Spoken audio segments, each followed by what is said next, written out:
Good evening, everyone. It's a good turnout. I'm Sarah Player. I serve on the Select Board. I also serve on this 3A task force and the Affordable Housing Trust.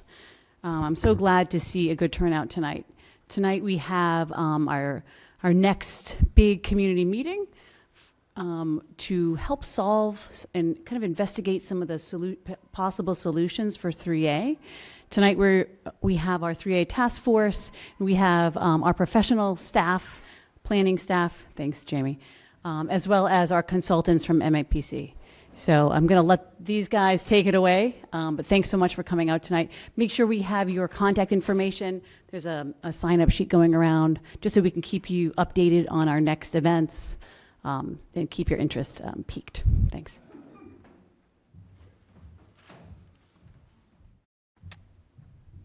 Oops, I was already there. And good evening, everyone. I'm Brendan Comboy. I'm the new planning director for the town of Ipswich. I'd like to echo what Sarah said is a great turnout. This is what we look for when we're trying to solicit feedback on things like this. I would also like to thank Andrea Bates. She's our assistant planner. She has been doing a ton of legwork on this. She's the one who wrote the grants to get MAPC involved and brought in a lot of this technical assistance. Just another thought I'd like to state here is that, I just want to acknowledge that, we're not the only town having this conversation. There's 177 other communities that are involved in this. And as we know, there's a lot of strong opinions about 3A. Sometimes the greatest fear, I believe, is the fear of the unknown. And so the reason that we're having these conversations and these meetings is so that we can hopefully educate the public on what the requirements are, and we can come to some agreement on what those districts should be and what they will look like. We in the planning department are a resource, so if you have any questions about this after the fact, please feel free to reach out to me. You can call me anytime, come into my office, and I'm happy to chat with you. That being said, I think 3A is a great opportunity for us to do a lot of the work that's called for in our community development plan. And so, insofar as much as possible, I'm hoping that we have an open mind and that we consider this as an opportunity rather than a threat. And so with that, I'm going to turn it over to Josh with MAPC, and hopefully he can walk us through and we can all have a lovely discussion. Thanks.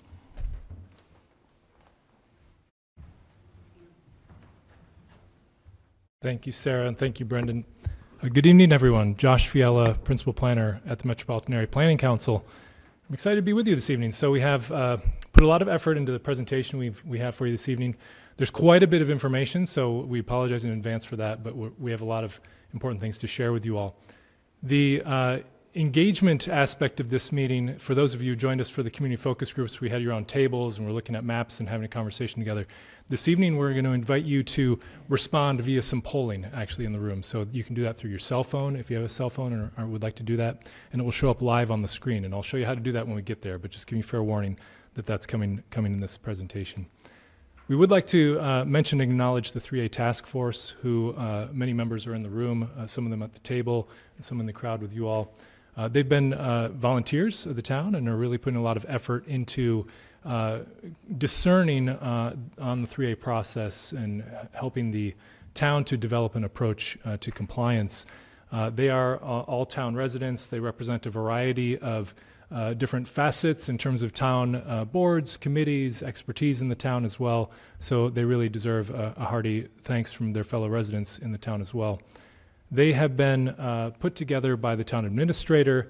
Their charge is to recommend a district for the town that works and will comply with 3A. Residents ultimately get to decide as to whether that zoning, which is put together through this process and recommended by the task force, is actually voted into adoption at town meeting. And that town meeting is likely to be the fall of 2024 town meeting. So there's a process between now and then to get there. Hopefully you all will stay involved. This is not the only meeting of this kind which will be hosted throughout our process, and we hope to have you involved along the way. Brendan has mentioned himself. We give a hearty thanks also to Brendan and Andrea in the planning department of the town, who have been supporting us and really partners in this effort, and we're providing technical assistance as planning staff and working with them. And they're following their lead in a lot of significant ways. I'm a principal planner, principal planner at the Metropolitan Area Planning Council, in the land use department, working with colleague John Cruz, who's in our housing department as well. We are working with a team of others back at our office and have the ability to provide technical assistance in a variety of planning backgrounds across the region. And if you don't know about the region that we work with, it's the 101 cities and towns in the greater Boston area. Ipswich is on the northern edge of that region. It roughly includes the communities in the 495 belt, and we provide this type of assistance to communities with our team of planners to help supplement the local planning staff and provide our expertise in zoning, in land use, and housing, and are doing a lot of 3A work in communities around the region as well.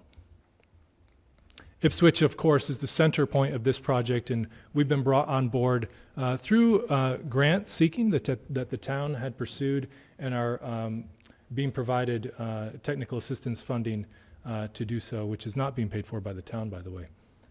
The meeting agenda for tonight, we've just about gotten through our welcome and introductions, although we will do a round of introductions with you all so you can tell us through that phone voting who's in the room a little bit.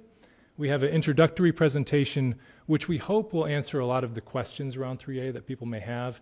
Some of those questions became very clear to us in the community focus group, which we held 2 weeks ago in this same room, and hopefully can clear that up. And then what we have to report this evening is building upon what we've done over the last 2 months, really. So we have met with the 3A task force several times now. We've hosted what we were calling focus groups, which are a series of invited groups of residents primarily who represent various interests and sort of affinities. And we have the results of those discussions to share with you this evening and then gather your feedback and discussion. And I will apologize, it appears that our screen occasionally blinks like that, so I apologize for that distraction, which we'll have to make it through. So our goals for this evening are really to help you all understand the law, 3A law, which has been passed, to gather feedback on the approach. Is not so we are in the process of shaping an approach for the town of Ipswich. Nothing has been decided or determined. That is a part of what this process is about. So if you're here tonight to hear the answer, we don't have the answer. We hope to have your feedback in contributing to that answer. And to then share with you the process, which will continue from this point forward toward that fall 2024 town meeting, and the points along the way, which people can stay involved in that. And we'll share with you how to stay involved as well. Just a few things, getting a little more detailed about what we do plan to cover and not cover in this meeting. So we're exploring how to comply with 3A. That's the charge of the task force, and that's what our technical assistance is about. We will be getting into definitions of the 3A law, exploring multifamily housing in a variety of ways, discussing themes and patterns we've heard from the previous feedback, and really starting to shape and form how an approach to this zoning might look. What we're not talking about in this meeting is debating whether or not the town should comply. That's some other forum, but we have a lot to cover, and that's really not what the charge is of this group. We also aren't going to argue about zoning changes which have not really taken shape yet. So you can give us your feedback in general, but we really are being genuine that we don't have the answer, so it's difficult for us to respond to very specific negative ideas about zoning that doesn't exist yet. All right, so I'll pause there with the preamble and turn it back towards you all. And in this, so if you take out your cell phone, and we do have, if you're not interested in using your cell phone, we encourage you to use your cell phone, but if you're not interested, we do have paper copies, which you can do by pen and paper and then hand back to us at the end. It's not as fun, though, if you do it by paper because the cell phone results show up on the screen live. So that's the fun part about this. So if you pull out your messaging app, so just like you're going to send a message to your buddies, and send a message to the recipient, which is the numbers 22333, and the text message that you want to write is MAPC POLL. And then if you do that, you should get a message that comes back to you. So I'll do it with you so we can 22333. And then the message is MAPCPOLL. And then you press send on that message.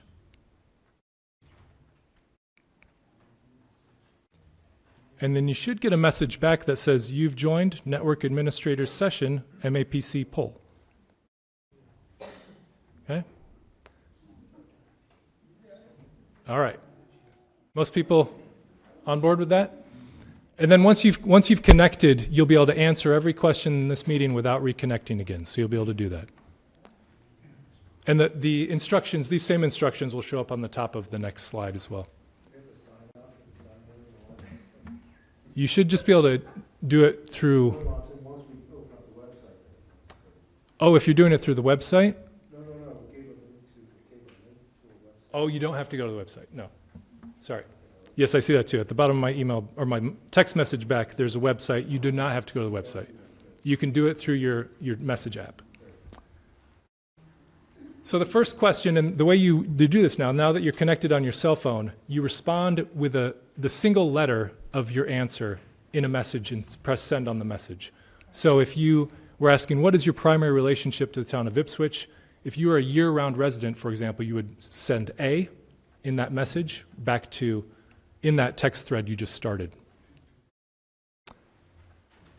If you are a seasonal resident, you would respond B. If you're a business owner, you would respond C. If you work in Ipswich, D. If you're a property owner, E. And if we didn't capture your affiliation, then you can do F, other, or if you prefer not to answer. Is there only one response? There's only one response. So choose if you have multiple of those affiliations, choose your strongest, your primary relationship. Can I do this later? You can do this later, so that's a great question. And a preview for the people who might be watching this as a recording. All of these questions are set up as an online survey, and so anyone watching the recording of this meeting can also follow along through that online survey as well. So it looks like most respondents, just to get everyone's able to do this that wants to be doing this? No? You're not? Maybe.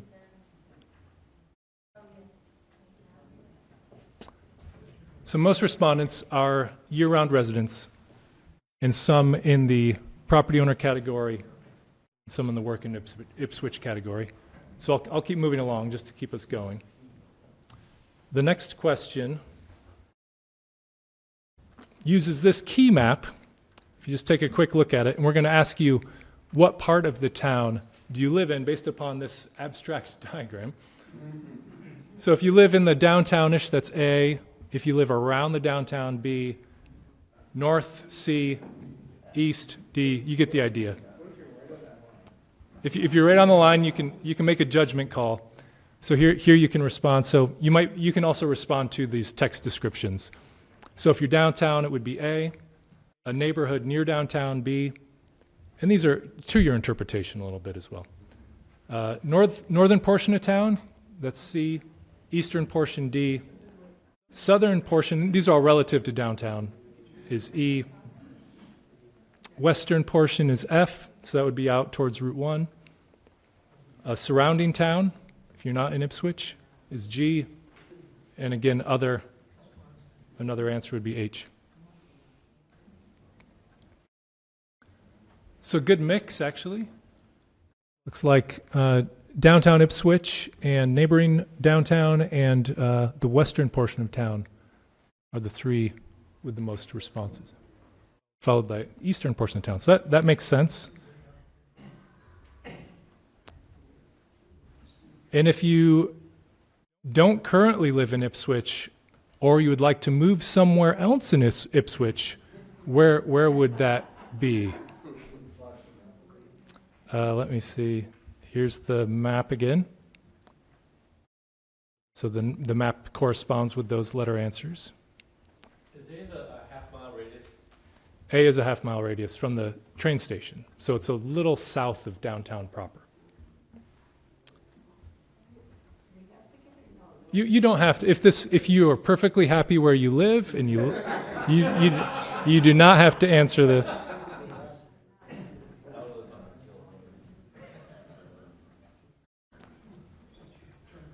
You can either skip it or say H, either one. So it looks like there are some answers for downtown and the neighborhood around downtown, neighborhoods around downtown. But I suspect looks like most people are happy where they are, which is a good thing. All right. So next, this is a sometimes delicate subject, but we ask about your age, when it comes back. There you go. And this is mostly because one of the things we've been hearing about is a mismatch between where people are, their point in life, and the housing stock in general. So it's helpful to know in terms of the audience. We'll be asking this in the survey as well to see how the demographics align with the demographics of the town.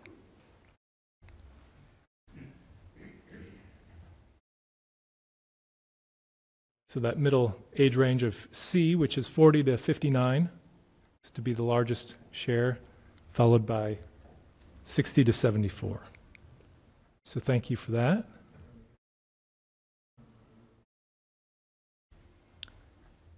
And what type of residence do you currently live in?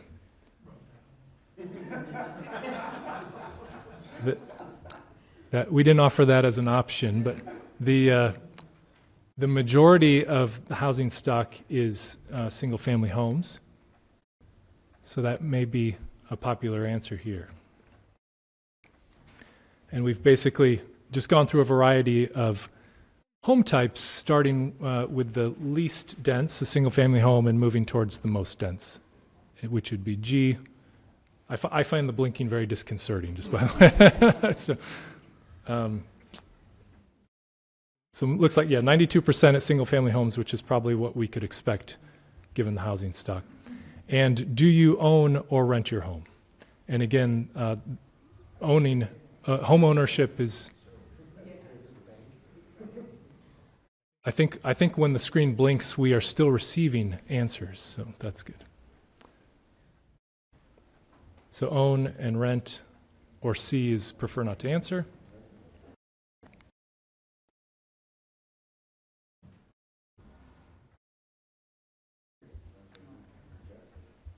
And then the next question is a simple one, but the difficulty might be the answer. Is Ipswich meeting your housing needs? And the answers are A, yes, B, for now, or may not in the future, C, for no, and D, for prefer not to answer. And judging by what we saw in the change of neighborhood question, I would guess there are fair people where Ipswich is meeting their housing needs in the audience. We've heard from our conversations that there's a sizable population where the housing needs are not being met for that population. In the future and presently as well. And we're almost there on this round of introductory questions. If Ipswich is not meeting your housing needs, please share which of those needs are not being met. This says choose all that apply, but I think it's actually choose one. There's a technology issue in terms of multiple answers crashing these systems. On the online version of this, you'll be able to choose as many that apply. So if you choose the most important, looks like F, housing is too expensive, is a leading answer, as well as lack of inventory, which is A, and D, which is I want to own but cannot own. And then G is other.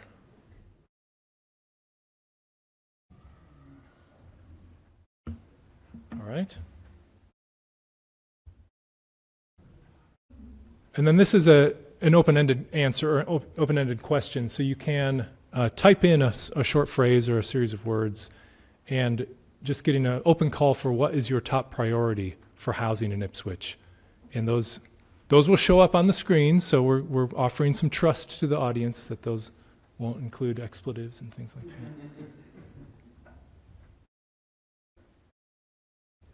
So I'm seeing diversity, maintain town character, affordable, diversity of housing stock, affordability, affordable. So some similarities there. More workforce housing, sustainable, housing production. So thank you for those. And as those flow in, we'll actually we'll see those recorded on the back end. So if you keep sending those in, we'll take a look at the themes after this meeting as well. Equity is on there too, to have multiple housing types that are at different price points. Thank you for those thoughtful responses. All right, so now we're going to set the stage with the introductory presentation, which hopefully answers questions about what's facing us. So we'd like to start with previous studies and reports. And we've taken a look at all the town's previous studies and reports in detail and how they inform our work here, which is before us with 3A, all the way back to a town character statement from 2004, all the way forward to the action plan which the town submitted back in the beginning of this year for initial compliance or interim compliance with EOHLC. We focused on the two in bold here, which are the most relevant, the Community Development Plan from 2021 and the Housing Production Plan from 2020. A lot of what 3A is asking of the town can be used to advance the town's previously expressed priorities, as simple as that. So there's already been a lot of language and strategies and goals around increasing affordable housing opportunities, preserving existing affordable housing, encouraging transit-oriented development, increasing the diversity of the housing stock, enhancing climate resilience and sustainability in the town, expanding workforce housing, preserving open space, preserving the historic assets and character of the town and being consistent with that character, and improving the ability to get around town without a car. All those things 3A can contribute to. In the Community Development Plan, which is an excellent document, and I understand as planners we hope everyone has looked at these documents and reads them very closely, but the likelihood that everyone in the room knows about it or has read it in close detail is not high. So a little brief rundown on the Community Development Plan. The purpose of the plan is to guide decisions for local development looking into the future. And that includes thinking about challenges and preserving community assets as well. It's a basis for local decision making, and in front of us with this 3A process is a series of local decisions, of course. It did identify needs in Ipswich's housing stock. So those which we just mentioned, so a more diverse housing stock, which showed up in some of your answers as well. More choices for serving a changing and growing population in terms of the demographics of the town, and a need for more specific types, rentals, smaller units, accessible units, and different types of units for those looking to downsize and those looking to enter the housing market as newcomers. So specifically, there were a few goal areas and themes which really align and can guide our work here, if we want it to. Goal 5 in the Community Development Plan is referred to as smart housing locations, and it has a series of strategies. Some of them could be used as 3A compliance measures. One of them, for example, is adopting a 40R smart growth district. That's a type of zoning overlay which would have benefits to the town, financial incentives and payments potentially, and adopting that near the train station. And that's an increased intensity of development, compact mixed-use area around the train station. That was already put out there as an idea and strategy years ago. Or creating an area vision plan with an increased development, compact development, mixed-use development along Route 1, and making that a more walkable, compact place over time. So that's already an idea that's out there.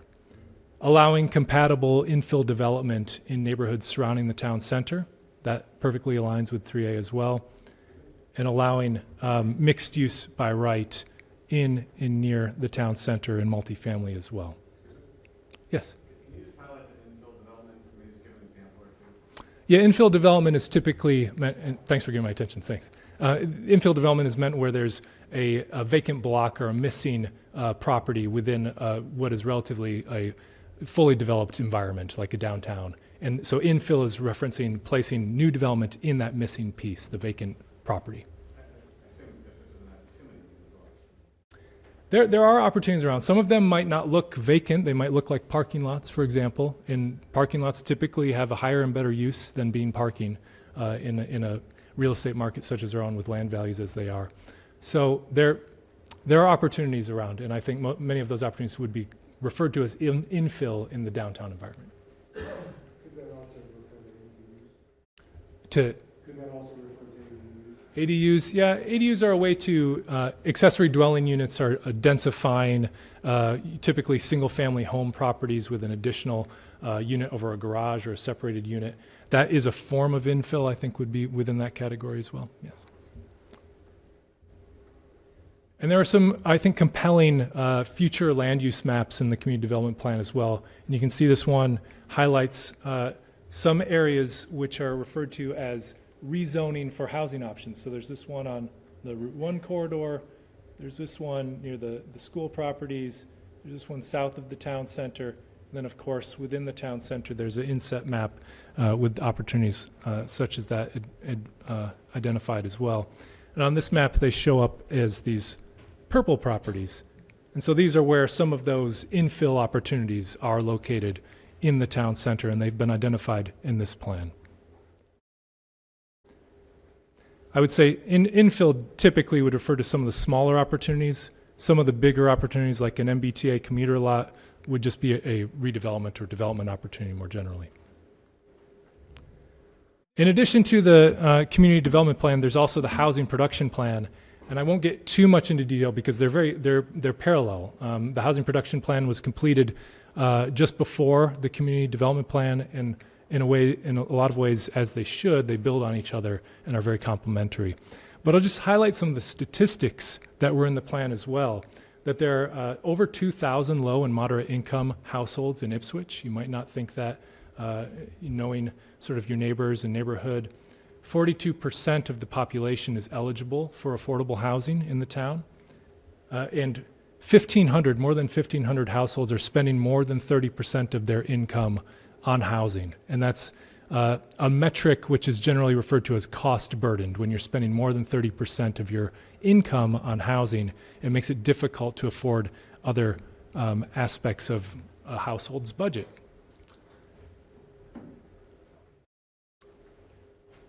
That's like 3 or 4 years old data? Yes. So that data, correct. There is likely more current data in it. I would say it's hard to tell actually how it would be trending from that point forward. It probably has not improved dramatically, but has probably stayed steady. And you can see much of the same language. I won't repeat it here, but much of the same language is repeated in the housing production plan. So those are two very valuable and important documents that we're building upon, and can view this 3A work as a means to implement the town goals which have already been established through these documents. So this is a brief question. So hopefully you should all still be connected. You can just go back to that same text thread.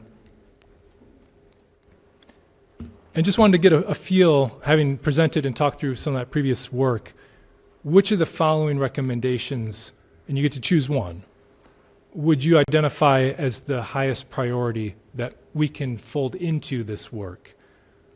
So A is allowing multifamily or mixed use by right in a near town center or downtown. B is adopting a 40R district, a smart growth district with compact development near the train station. C is considering zoning options to allow mixed-use development on Route 1. D is allowing compatible infill development in neighborhoods near town center. E is updating design standards and guidelines to strengthen design review and ensure that development is in character with the town. And F, if you don't feel equipped to answer that. You can only answer one of these things? Yeah. You can answer one. So because our in this meeting, we're really about prioritizing. So you get to answer one. In the survey, many of these questions, you'll get to answer multiple. So if you would, we invite you, anyone can go back to the online survey as well if you'd like to answer the questions there. So it looks like the largest response is the allow multifamily and mixed-use zoning by right in a near town center at 35%, followed pretty closely by B, which is adopting the 40R district near the train station. So both of those approaches would be zoning concepts which could lead toward 3A compliance. So the things the town already wants to do, you can act on them, and then that's the end of the story. Yes. I'm sorry, Doc, but as we're doing this, can you describe the intent of the data and survey being used and the online survey and how that's going to be used in the future? Because I'm just interested in terms of the representation here versus, you know what I mean? Like, how's it going to be used officially or unofficially? Yeah, so all the data we're collecting, both through this meeting, the previous meetings, through the focus group meetings, which we hosted, are effectively, we are compiling as the team at MAPC and presenting that back to the 3A task force for helping to guide their deliberations, decisions as we develop an approach and concept to 3A compliance. I would say that collection of information, the themes and patterns which come from it, will be really the sort of main thrust of the use of that data. It's not like any one single question is going to be driving the where the direction goes, I think. It'll be collectively reflecting on everything that we're pulling together. Yeah, I guess I'm just interested in the representation. Does this group and the group that takes the survey, does that actually represent a holistic view? And obviously that's always an issue, right? Like, who's participating and that type of thing. So I understand that these are guidance, but so part of that is like how ongoing engagement with the community to gather information like this is going to be part of the process. I know I'm going off the rails, but I do feel like data collection is always like subjective. Yeah. No, it's a great point. And I think it's a good segue actually into a little discussion about the process that we have underway and where this is all headed. So with the data collection, one of the reasons why we're asking those introductory demographic, they feel maybe a little intrusive or probing, but things like age are very helpful and useful because we can compare that to townwide demographics and see how we're doing. And if there are certain parts of the population we're not connecting with through this process, we have time to reach out to those parts of the population. So we will be using the data in that way as well. This process, we really are, the 3A task force was formed at the beginning of this year. They have done listening sessions and met with the community at large in March. They hosted a few sessions. The time between March and September was really procuring our work through grant writing and pursuing the efforts to fund bringing us on board. We started in earnest with the task force in September and really have been at the point now where we're starting to conclude the first phase of the work. And that first phase is really just getting our feet underneath us and hearing from the community in terms of what direction this could all head in. So as I mentioned, there's no predetermined conclusions about what a compliance solution is. And we've been trying to build a foundation of feedback to start the considerations with the 3A task force, which we will start in earnest in January, to reflect on everything we've heard, to actually begin to contemplate alternatives that could be approached to compliance. So things like we just saw, maybe a 40R district, maybe a downtown district. We don't know. The next phase is really focused on what those alternatives or single approaches may be and exploring how they relate to compliance. So that's a very technical aspect of this project, but there's what's called a compliance model. I'll show you a little bit in a second about what that means. But it's effectively a spreadsheet for compliance where you dump in all the characteristics of the approach, and it tells you whether or not you're meeting the metrics which are needed. From there, we'll be able to move, and that will involve another community session like this. We'll be getting feedback all along the way. From there, hopefully we can move with more confidence after all that's completed toward the end of spring into the summer of next year with more confidence about getting the word out about an approach which is starting to take form and move that approach toward town meeting. So there's a big process between here and then.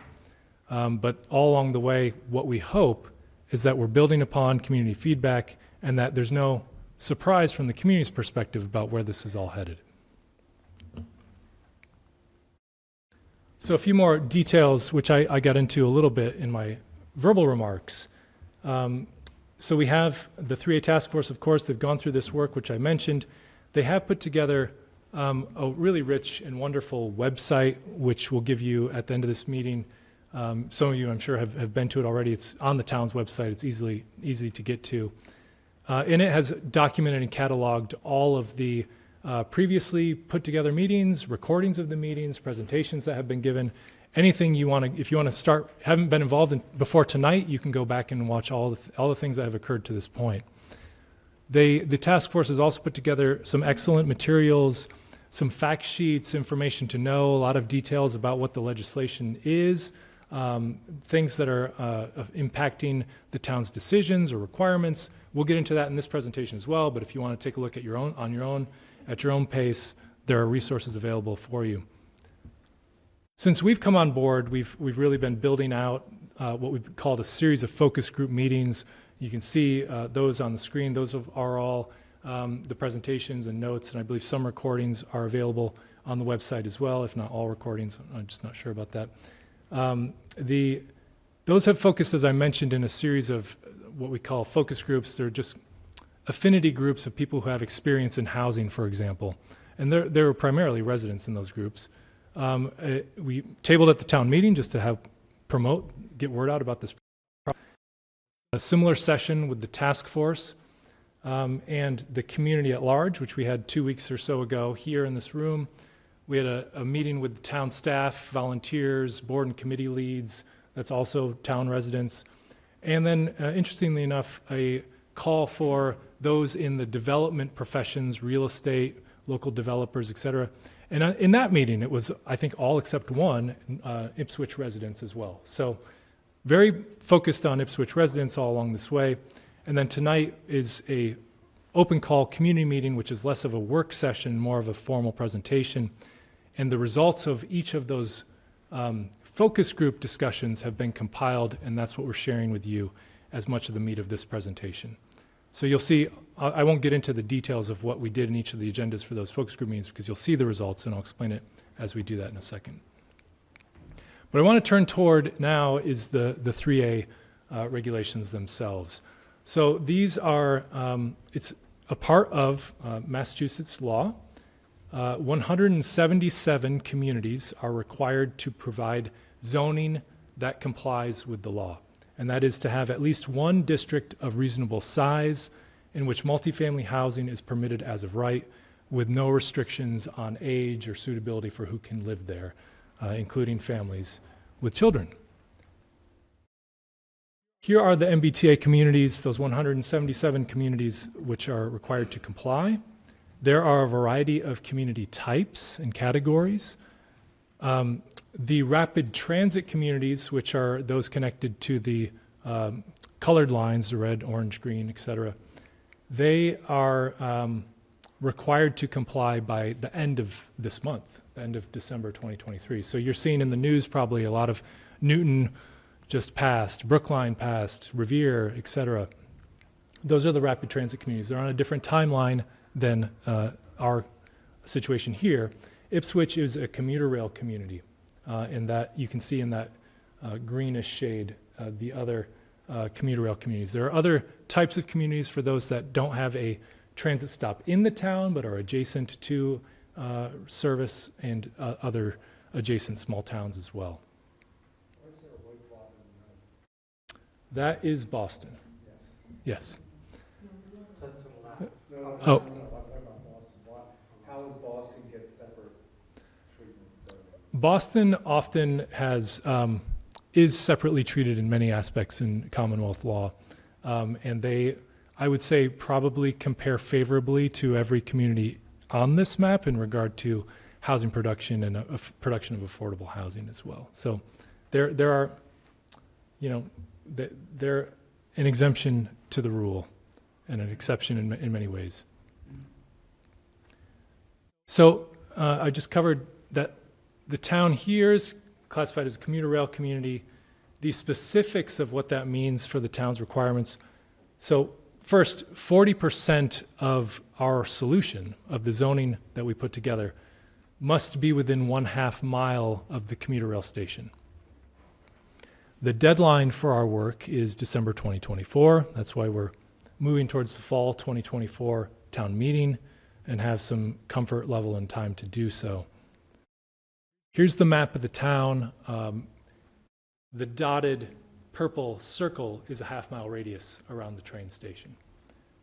So you can see that area is the area within which 40% of the compliant zoning that we create through this process must be located within that half-mile circle. Yes, sir. So, I'm trying to wrap my head around the 40% as much as you have, well, if you had 100 acres, I'm just thinking of a number, but if you had 100 acres of zoning to reach compliance, 40% would have to be, but it's an area basis, not a population basis. So I'll get into that in a second. There's two metrics which the 40% apply to. There's an area by acreage. So there's a required area by acreage, and there's also a required unit count. And so the 40% applies to both the acreage and the unit count. And I will get into that in a second. Part of it is what you said, the gravel, radius, but it's not buildable. Right, yeah, that's an astute observation that a part of that half-mile radius you could potentially sneak in the Raleigh station, but because what you also see on this map is the gray is excluded land, and so not getting too far down this path, but EOHLC, which is the state agency, department authorized to determine the regulations for 3A, the guidelines for compliance. They've put together this GIS layer which compiles wetlands, town-owned property, otherwise restricted property due to natural environments, other, a variety of layers. And what that turns into is this gray. So effectively, those lands, while they could be technically within a 3A district, they will not count towards the acreage or the unit count because they're excluded lands because of those other metrics. So what we need to also do is to land our solution within the areas that show up on this map as the white areas, so the non-gray areas. Yeah. See some dotted purple up near the top and the gray? Does that represent anything? Yeah, that's what we were just talking about. That's actually the half-mile offset from the Raleigh commuter rail station, but because it's all in gray, it's kind of a non-starter for Ipswich. I'm not sure what it looks like on the other side of the town boundary. So here are some of those specifics which we just started to get into. So Ipswich, the solution has to have a minimum of 50 acres. So the 40% would apply to that 50 acres requirement. And then also a minimum zoned unit capacity. And we'll get into, that's a very specific phrase, zoned unit capacity. And we'll explain what that means. There's a lot of misunderstanding around what that means. And that's for 971 units.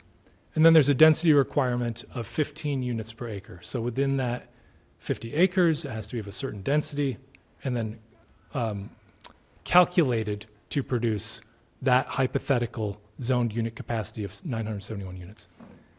Ipswich does not currently have a zoning district which meets all the requirements of 3A, just as a basic observation.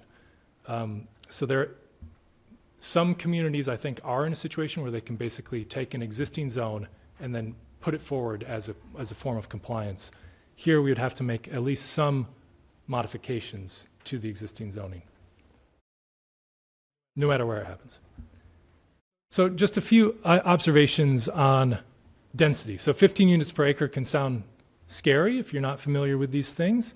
It can seem more than a single-family home, of course. These are all examples from Ipswich with density which ranges from 15 units per acre upwards to over 150 units per acre. So these are 30 South Main Street, 5161 Market Street, 1618 County Street, 42 Market Street, 22 North Main Street, 62 Central, and 15 through 19 Depot Square.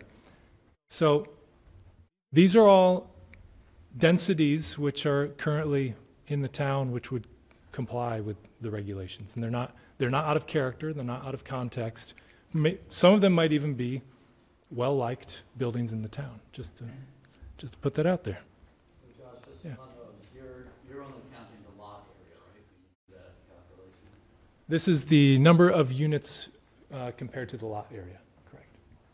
That's not actually how the zoning calculation works. You have to include all land for the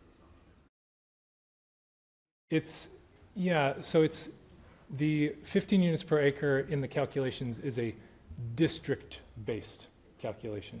So it is a little different, but you would end up with a similar result. So just a few other of the terms and details of the regulation, just to clarify. So reasonable size, in this case, reasonable size is language from the regulation, or from the legislature actually. It's defined in our case here in Ipswich as 50 acres. Multifamily housing is defined as being composed of a development with 3 or more units. So it has to have 3 or more units. Permitted as of right may include site plan review, so that it doesn't have to, but it can. And no restrictions is what it means. So we can't have 55 and over only. We can't have restrictions on the number of bedrooms or who can live there, any of that. Yes. I don't do a lot of land calculations, but within a half a mile of the train station, how many acres is that? Is that 50 acres? Is that a half mile or is? There's a lot more than 50 acres within. Yes. There's 500 acres within a half mile of the train station? That's all. Yeah, so there's a lot of options in terms of how that can be located within the area that's required. A few other notes about the regulations themselves. So affordability is not required at all. Up to 10% affordability is allowed without any conditions. We understand that Ipswich's current affordability requirements are more than that. Up to 20% is allowed within 3A. If you move in that range between 10 and 20%, you have to do additional financial feasibility modeling to show that it's still viable, that what they're cautious of is putting forward a affordability requirement which would impact the viability of development. 40R, which was mentioned in some of the previous studies we went through, it can be used for 3A compliance, so that's a district type which has been around in the Commonwealth for years. That can be used for compliance, even as a new district or an existing district, either way, but there are no existing districts yet. Can you give an example of 40R? A nearby example. I don't know if I'll be able to do that off the cuff, but a 40R district is also regulated by EOHLC, the State Department. It is a requirement of 25 units per acre, I believe is the density requirement, at 20% affordable, up to 25% affordable. And it's a compact mixed-use development district. And it can be of any size down to less than an acre up to hundreds of acres. There are, I'm not going to be able to quote the number of districts. There are, I would say, easily over 100 40R districts in the Commonwealth today that have been producing units. Again, I'm not going to be able to think of, anyone got one that's nearby? Newburyport, I believe. Newburyport? Okay. So there are some nearby as well. If you just take a look, there are, on EOHLC's website, they have a list of approved 40R districts, if you're interested. Aren't there financial incentives for the 40R? There are, yes. So there are both incentives when the zoning for 40R is passed that are paid direct payments to the town for passing the zoning. And then there are also incentive payments for every unit produced when the permitting is approved. The town would get payments per unit. And then there's also a sort of insurance policy where a town would get additional in payments if the schools are impacted by the new populations in that housing. So they would get supplemental difference between the impact on the schools and what's happening. Just a clarification. 40R is a zoning guideline, or it's a result of what gets built in the zone after 40R is passed? 40R is a type of zoning district.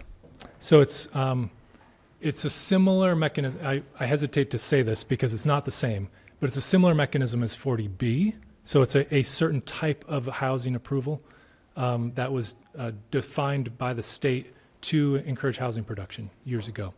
And so it exists as an option, and its characteristics are similar enough with the approach to 3A that they've basically said that you can combine the two and that they are compatible. And then lastly, and this is another point, another rabbit hole we could go down, but mixed use cannot be required in a 3A district. It can be provided as an option. It can be incentivized to move toward mixed use. If you require mixed use, you can do so, but then it's called a mandatory mixed use district under 3A. If you do that, that district, mandatory mixed use, would count toward the unit requirements, but it would not count towards the acreage requirements. So it's getting a little detailed, but and it would count, you'd basically be able to calculate the number of units that would be produced within that mandatory mixed use district and count it towards your unit requirements up to 25% of the requirements, but not more than 25% of the requirements. So that, we can talk more about that if that's confusing, but these are all the sort of nuance and intricacies that will be weighing with the 3A task force and trying to understand the best approach or approaches and alternatives that we're exploring for the town. So there's zoning, of course, in the town already today. This is, zoning exists. This is the townwide zoning map today. You see much of the town's zoning is for single-family homes. You can see a concentration of non-residential zoning on Route 1, and you can see the variation in more dense or commercial or industrial districts as you move towards downtown. If you zoom in on the station area, again, this is the half-mile radius around the station area, which is, of course, just a little bit south of what I think many people would think of as the center of downtown on Market Street. This is the zoning there. So you have in-town residence, which is that brown tone, industrial south of the train station, the general business district in the red around the train station just north of it, and then the central business district in the lighter purple tone on Market Street. So this is an area where, because of that 40% requirement, there will be some change to zoning that occurs to comply with 3A. So we don't want to take for granted, of course, I'm sure there are zoning experts in the room. There may not be all zoning experts in the room, so we didn't want to take for granted that everyone is starting at the same place for even what zoning is or what it's about. Zoning sets the stage with rules for future development. So every property, even if it has a building on it today, has zoning regulations which may or may not match that existing building on the property. Zoning evolves over time. Changes to zoning occur, I would say, every year in a municipality somewhere within our region. Those changes are approved at town meeting. Typically, they're brought forward by the planning board. Topics in the zoning bylaw. This is just straight from the Ipswich zoning bylaw table of contents. So it covers applicability, where zoning can or can't happen, or I mean, not where it can or can't happen. What is applicable under the zoning law? Definitions within the zoning bylaw, districts, regulations of uses, what is allowed or not allowed on a certain property, dimensional characteristics, so the height, setbacks, etc., off-street parking requirements around signage, other special requirements, including things like inclusionary, affordable, which the town has, and then the processes of review and administration. So I just wanted to go through this set of diagrams to help explain the relationship between zoning and buildings. So many properties have been developed prior to the existence of zoning in our Commonwealth. Some of those historic buildings, when they predate zoning, may not comply at all with the requirements of zoning today, particularly around parking requirements. That's often a disconnect between historic building patterns and modern building patterns. But all more current properties, as you see on this document or on this diagram, this is kind of a shorthand that this might have been a more current development under zoning laws, particularly those as they were configured in the, say, 50s through 80s, with parking in front and enough parking to satisfy a small retail square footprint, And then this compared to maybe a more historic development, which has provided parking behind the structure over time. But this is a diagram which is easily imagined in Ipswich or other towns.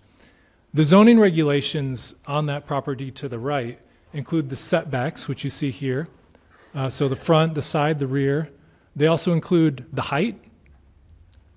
And so you see that between all of the characteristics on the property for the zoning, there's a buildable zoning envelope. You see that that's what this ghosted box is on the screen. This is the maximum amount you could build within all the characteristics of zoning combined together. Parking requirements, just as a side note, modern parking requirements usually make the type of historic development that we all love in places like downtown Ipswich mostly impossible to build today. So it's just, you can't get there from here because the parking requirements are so high. But that's not what we're here for this evening, but just as a side note. So if you see here, this existing building has on it, just like every other property in town, every other property in downtown, everywhere across Ipswich, has a zoning envelope, which is calculatable by the characteristics of zoning, and even if there's an existing building there. So you can see a disconnect between what's there today and what could be built in the future.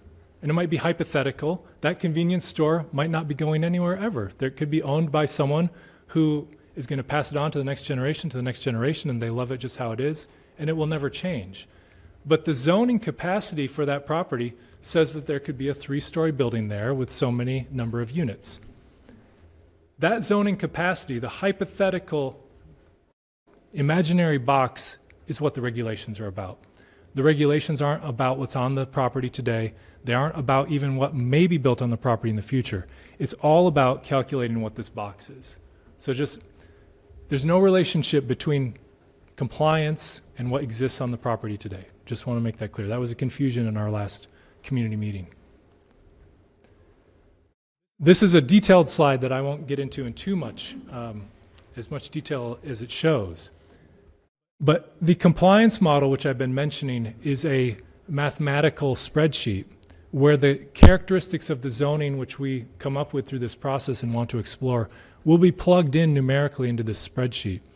This spreadsheet, like the map we saw of Ipswich with the grayed out land and the white land, it includes spatially the included land and the excluded land, so it calculates where we can or can't put things, and then it will calculate that hypothetical build-out area on each parcel within the areas that we're trying to determine for 3A compliance, our approach as we develop it.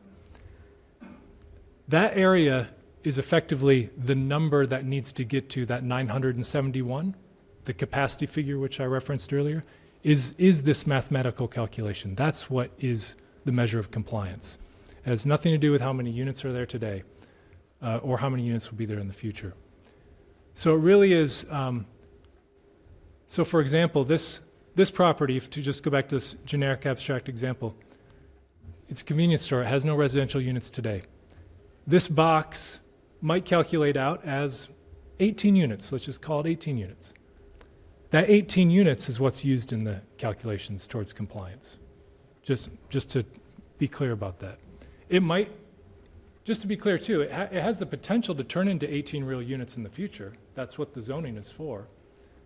But it doesn't necessarily mean that it will. What if there's already 18 units there? If there's already 18 units there, there's nice symmetry there and it works out, but it has no relevance to compliance. No, it's not about production. The only feedback loop really is that if the town passes compliant 3A zoning, and then in the subsequent years that follow, the town is doing sneaky things to avoid units being produced under that zoning, then that will become a compliance issue.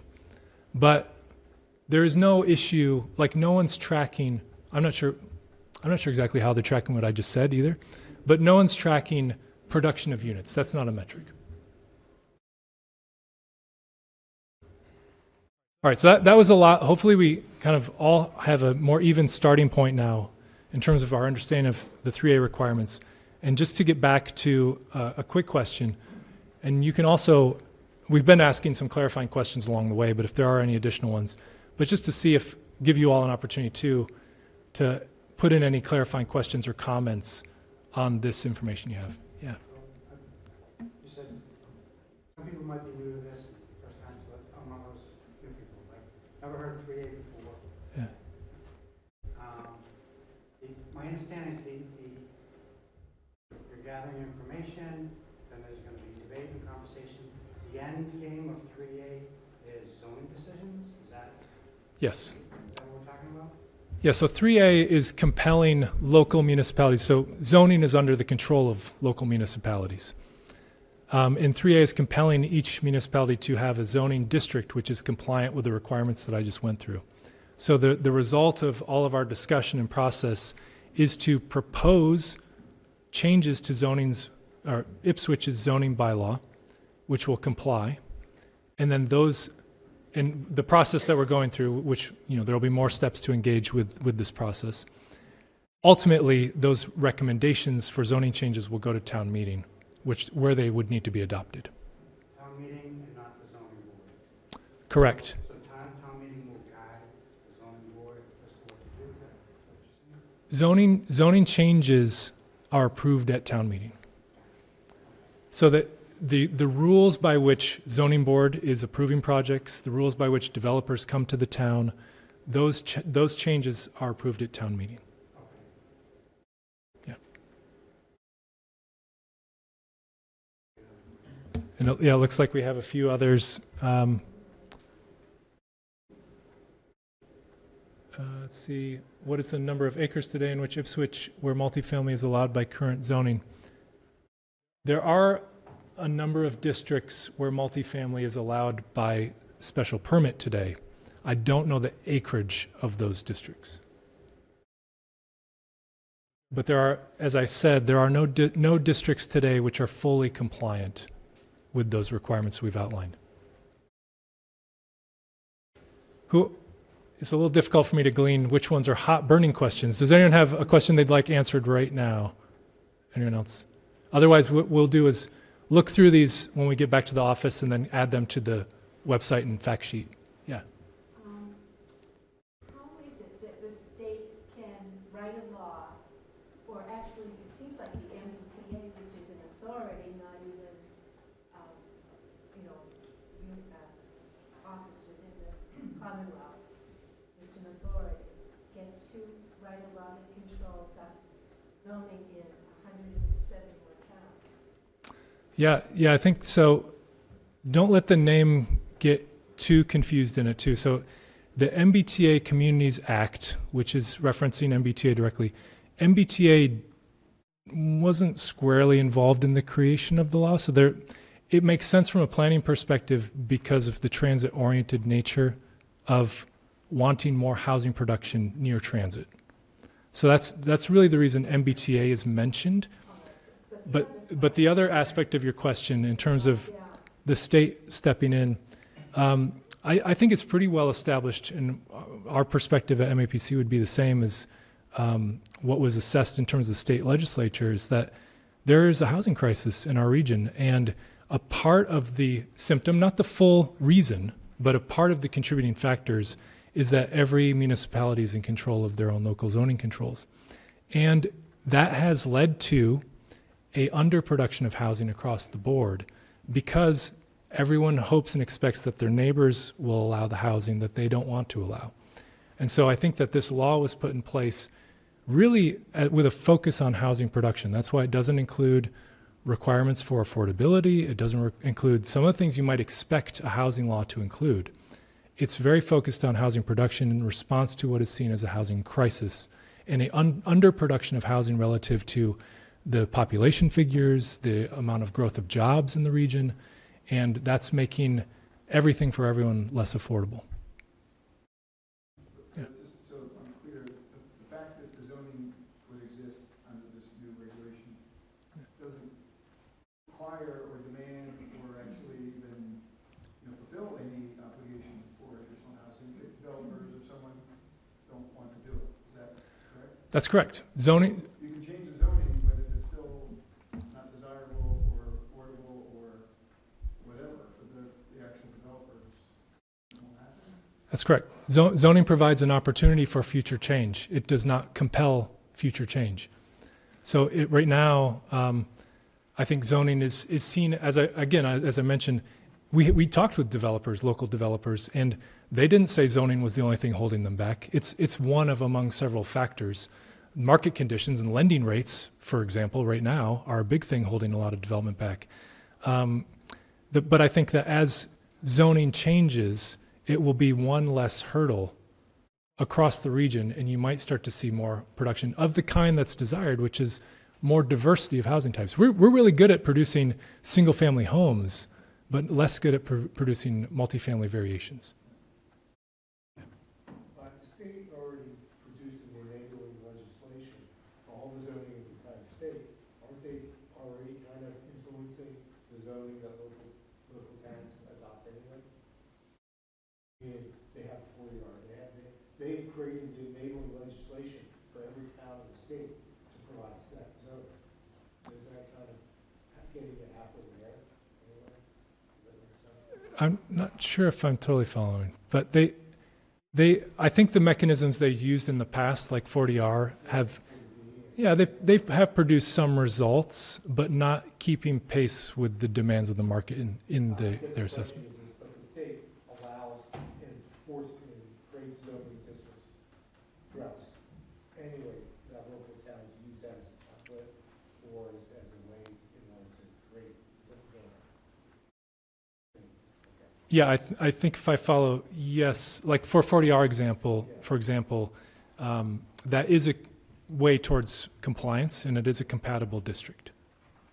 I think what Mitch is trying to say is that the zoning allowance is set by the state.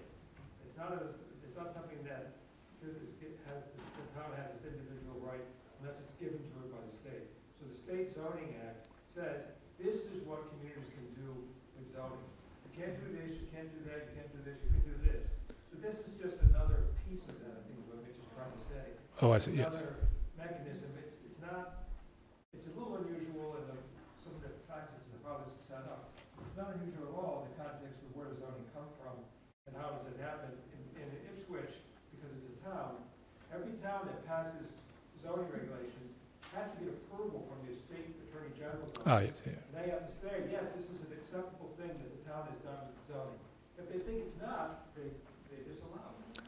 Yes, So yes. Towns have never had full authority to act on their own. They have to be consistent with what the state says they can do under the state zoning. That's true. The enabling legislation, Section 40A, is basically given local control to zoning within certain parameters, and it's true.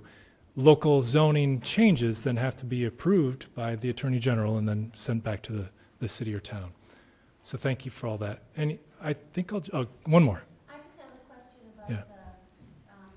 how it's being co-located to the MBTA. My question is the MBTA question, because I just wonder about the demand that on the MBTA and having in a town like Ipswich, having public transportation be the main driver of housing versus we have so much land in Ipswich.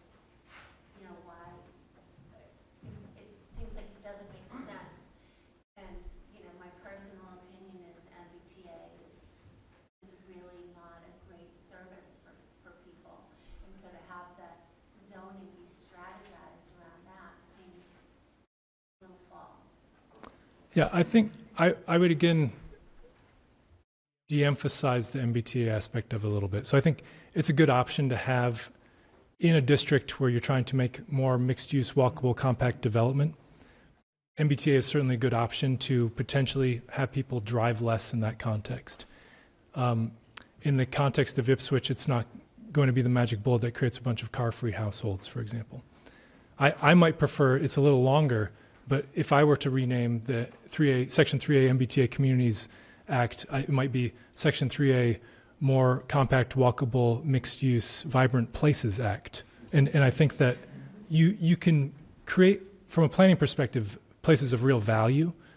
They may or may not include transit as an aspect of that, but I think the requirements here provide a real opportunity to build upon the wonderful historic fabric of a place like Ipswich and to take it into the next generation, really. You're welcome.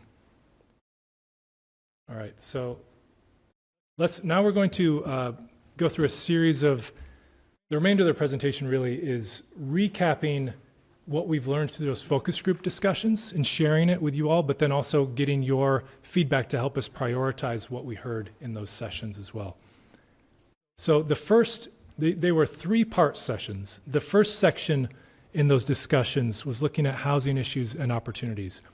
And we really used these to guide the conversations and discussions that we had. What types of issues have you observed related to housing in Ipswich? What initiatives and strategies have been undertaken to improve housing in the town? And then how can compliance with 3A help contribute to the housing efforts? And these were, so what we've done is we had those 4 conversations in different times and places, some in person, some virtually, compiled all the notes from those conversations and then analyzed those notes to see how the themes, cross-cutting themes across each of those conversations. And these were the themes that emerged. And these are both issues and opportunities. And this, just to harken back to sort of how some of the data we're collecting is used, this is an example of the types of theme, like the analysis of qualitative information which is given to us that we're gleaning themes from for the use of our efforts in the 3A task force here. So I'll just go down these, and these are in order of priority from what we heard. So a need for more variety of housing types. So we also saw that in the plans, the review of the plans we went through. So smaller units, accessible units, units that are, a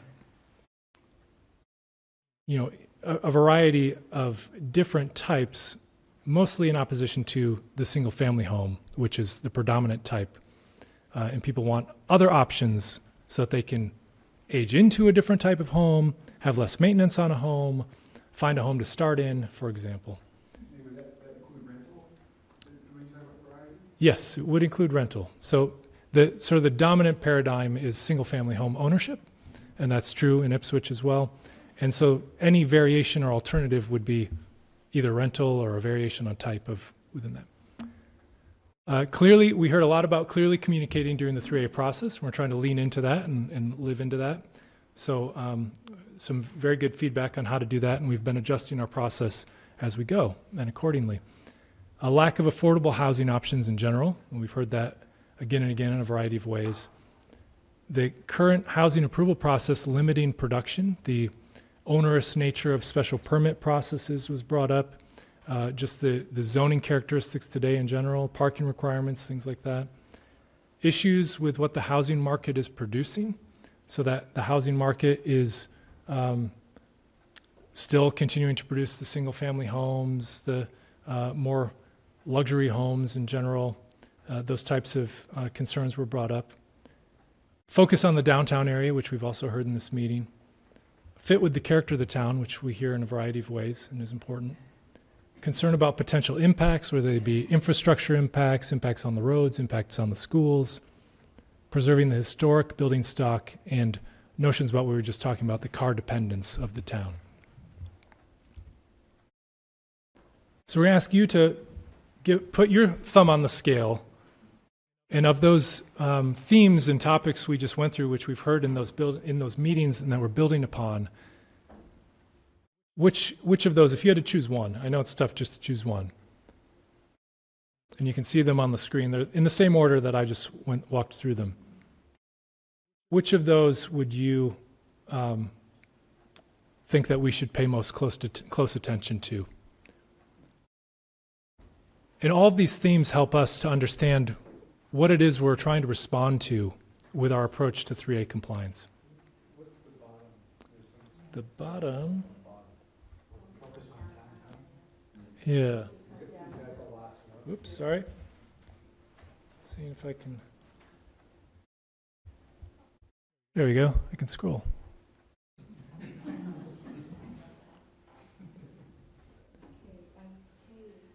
Sorry, the bottom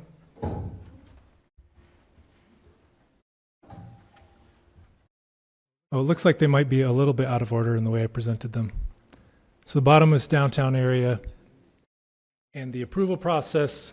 And then the very top is I need more more types of housing choices and want more diverse housing choices. So it looks like so far that there's a lack of affordable housing options. Option F is leading the responses with 30% or so. Oh, let me see. Check on A. Yes, you're right. More housing choice and diversity. Option A is also among the leading votes. Yeah, that's true.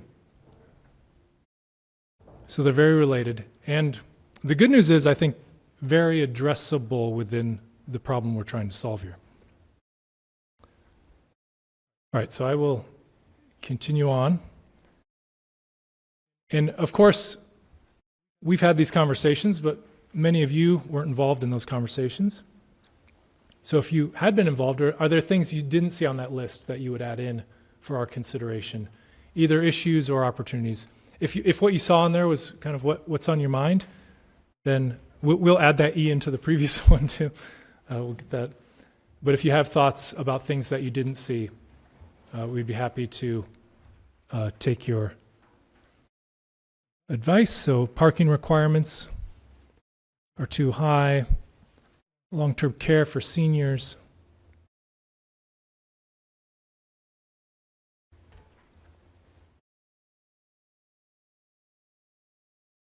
And I promise that these are just going to get more fun with each one now. So the next couple are pretty good. All right, senior housing options. Water is one of those infrastructure or impact elements. Age in place. Include ADUs. I will make a note on ADUs, though. ADUs are tough because of the 3-unit minimum definition of multifamily under 3A. It's imaginable. Maybe you could have a multifamily ADU, but I think it would be a little tough. Aren't they supposed to be pretty small? They are typically pretty small. Yeah. And of a single unit, generally, I would say. All right, so this is something we did not do in the focus groups, but it's valuable information for us to learn. We're going to do a sample in this meeting of a visual preference survey. In the online survey, which will also be available starting today after this meeting, there's a more expanded version of a visual preference survey, 15 or so questions. This one's only 5. The way visual preferences work is we show you an image, and then on the next slide, you can tell us whether you think this is a very appealing image or a not very appealing image, and everything in between. So this is an example from town here. So sorry, we can't do it split screen so you can see the image while you do the question, but get the image locked in, or make your determination if you think it's strongly appealing, appealing, somewhat appealing, neutral, somewhat unappealing, unappealing, or strongly unappealing. Okay? And then go ahead and vote on that image. So this helps us get a feel for the type of character, the type of scale that people are interested in seeing.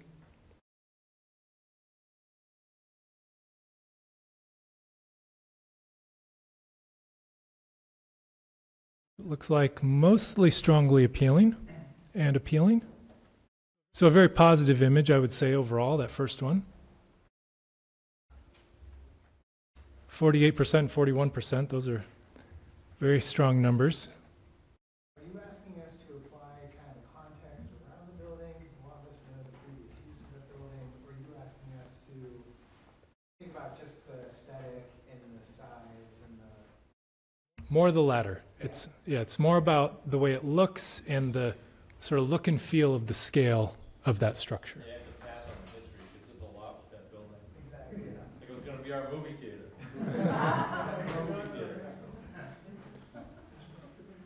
So that was a strongly preferred image, and it also, these images give us a little bit of opportunity just to reinforce the density discussion as well. So this is a 11 residential units on a lot of, almost a half acre. So it's 26 units per acre. That's a compliant density. Second image. Again, a familiar landmark in town. Sentimental about that. So get that image locked in, and then same spectrum of questions. Is it strongly appealing all the way down to strongly unappealing and everything in between?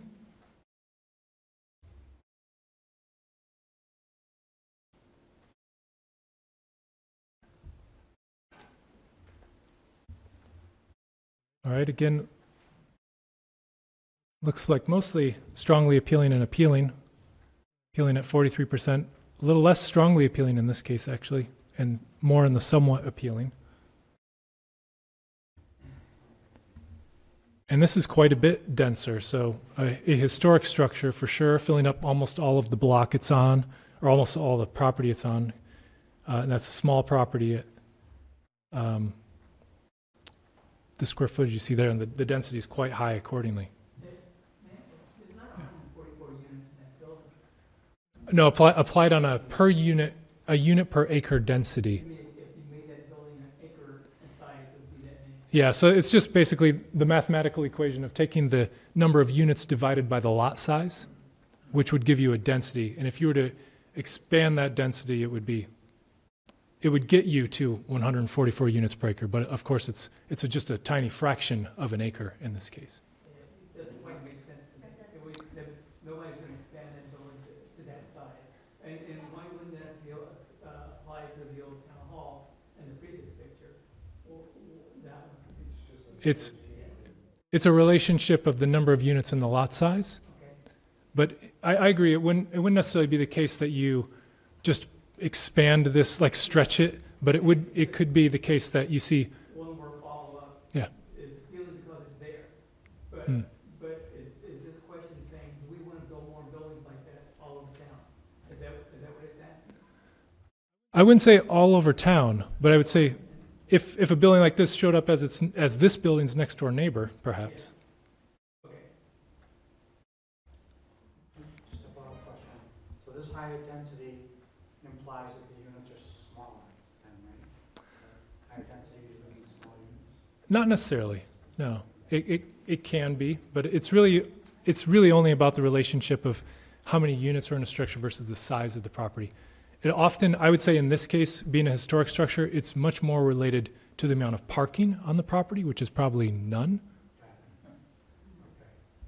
And that doesn't even account for the retail mercantile space on the first floor. That's right, it's a unit count, so that would be units in addition to non-residential ground floor space in a mixed-use structure. Here's your next example, which is a more residential example. So get this image locked in. Our apologies for the power lines. Undergrounding utilities is not a part of our scope. So similar process here. Is it strongly appealing, appealing, somewhat appealing, neutral, somewhat unappealing, squarely unappealing, or strongly unappealing?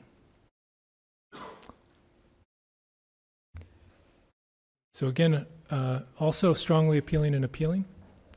And we've tried to select a variety of sort of scales, types, different styles, just to get a feel for where the preferences lie. This, yes, So these are all examples of non-single family homes? that's correct. These are all examples of housing types that would be compliant with 3A requirements. So they're all roughly 15 units per acre. This one's just a touch shy of that, but could conceivably be conceived as compliant. Distinctly different from single family homes? That's right. A single-family home would not be compliant with what we're trying to do here. So this is a structure on Topsfield Road. It has 5 residential units on about a 1/3 acre lot, and that's 14 units per acre. Roughly the density, give or take, that would be compliant.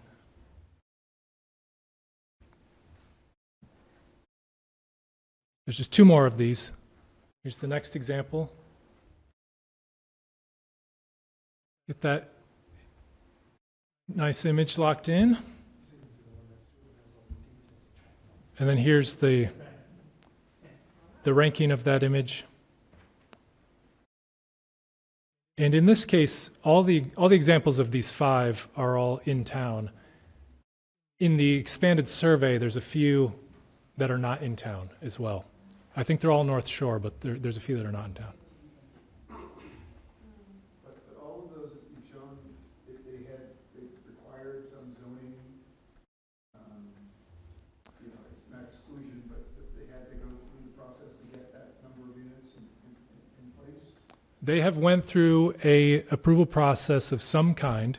I think I don't know for sure. Many of these examples are historic structures, so they were probably built prior to many of the current zoning requirements and have probably been retrofitted over the years to add units. So for example, making what was a single family home into a floor per unit type of situation is a common conversion. So if it were more recent, the developer would have had to go to the zoning board first and then the planning board, or is that? It depends on the zoning regulations and the context. They may have gone for a variance. I don't want to get too far into the details of the approvals processes on each of these examples, but there would have surely been an approval process to get to the current use that it is. Hey, Carolyn. Do you have some modern examples? Yes, the next one is more modern.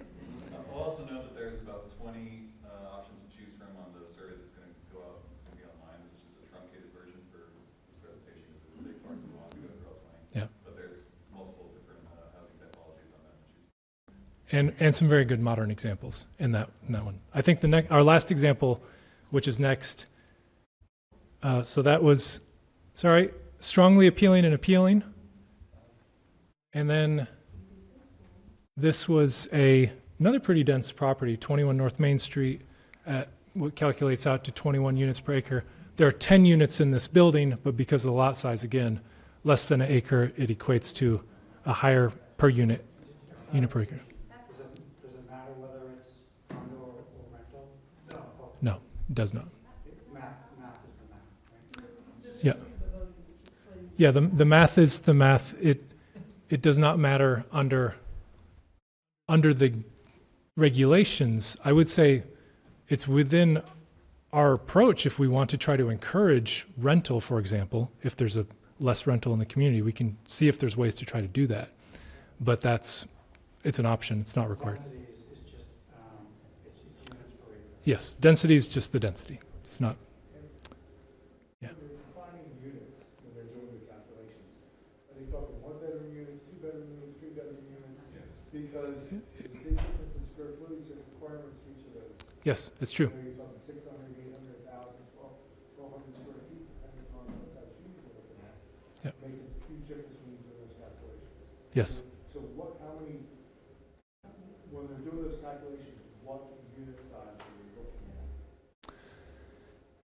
Are they looking at a 1-bedroom with 800, 1-bedroom, with 800, with 600, or 2-bedroom with 800, or? Yeah, I don't know the exact number off the top of my head. They will use a abstracted average, so they'll take and it's difficult because they're generalizing over both unit type, bedroom count, and sort of regional differences too. So there's not a rate that they're using for Revere versus Ipswich, for example.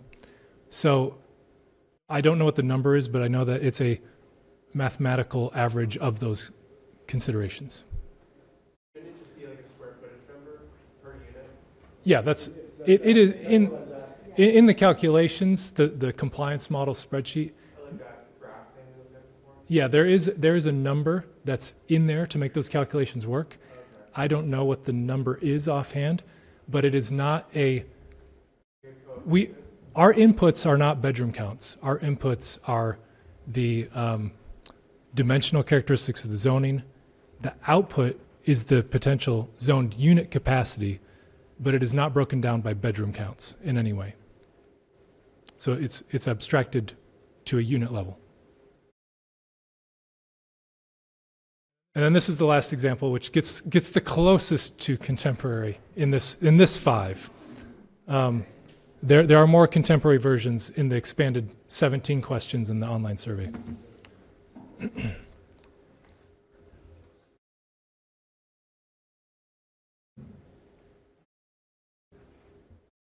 And this would be a mixed-use structure, non-residential ground floor, units above.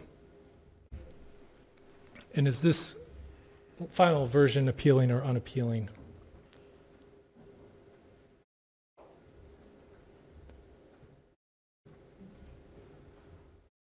Looks like there's a little more variation in the answers in this. So, is, like, I know this is across everything, but I like the use of the building, I don't like the aesthetic. I feel like for these type of questions, what we're trying to get to for the zoning issue has nothing to do with aesthetic, right? And so I think when we're having these discussions, if we could focus on the capacity, the type of use, that type of thing, because when I look at that, I'm like, man, I don't like it. But I actually do like its use. So just feedback in terms of Yeah. as this moves forward, because this might come off like, whatever, Yeah. in terms of results. But isn't there a site plan review? There can be site plan review. It's not. It's an allowed option. It's not required of us to have it. I think the larger scope of the discussion, like as we go down this road, I'm like, what is Yeah. in the zone? Right. So our process will include all of the zoning characteristics, of course, which would set up the potential for mixed-use development. It also can and likely will include things like design guidelines or design standards, which get to the style and form more specifically of a structure. In the case here, I think visual preference surveys are tough because there's a lot of variables in these images that people are reacting to. So they're not the most scientific instrument in terms of survey tool, but they do give us a hint in terms of what direction to head in. I would also argue, part of the point of this is to show that density can have lots of different visuals. Some density is not scary to some people, and it might be to others. But that's an important thing to get across to people who have other ideas of what the whole 3A thing is going to. I agree, this is actually been extremely helpful. So this was the information for that final example, which is at 62 Central, and it has 7 units above that non-residential ground floor, and it's 24 units per acre if you calculate it out. So again, if this was interesting, I hope it was a little bit, we invite you to go onto the online survey. There's an expanded range, which includes more different types of housing, different looks of housing as well. I guess we've got 2 more. We need to keep moving a little bit.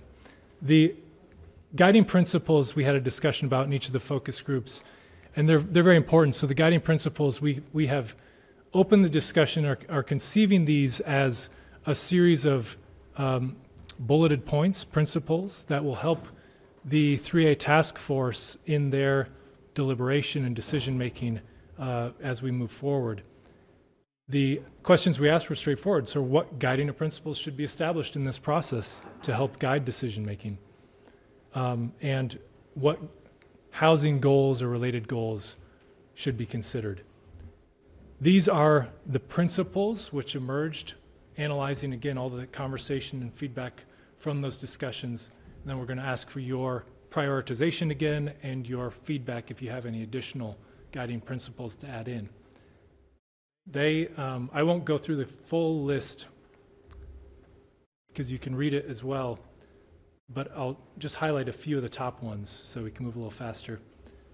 But the context of the town and fitting with the context, the character, the history, that was the top recurring theme.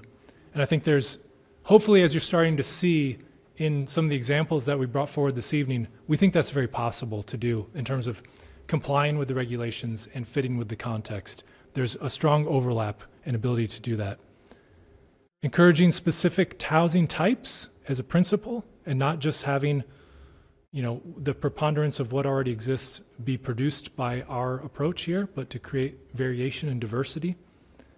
Elevating quality and design and doing that through design guidance or incentives that are built into the zoning. And we can do those things within the 3A guidance. Design guidelines are allowed, design standards are allowed.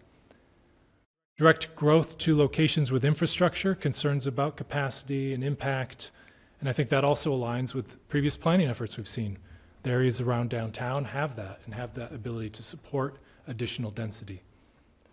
Requiring affordability that is greater to or equal to the town's current affordability requirements, which is beyond what the compliance requirements ask of us, but are important to the town, is what we've heard so far.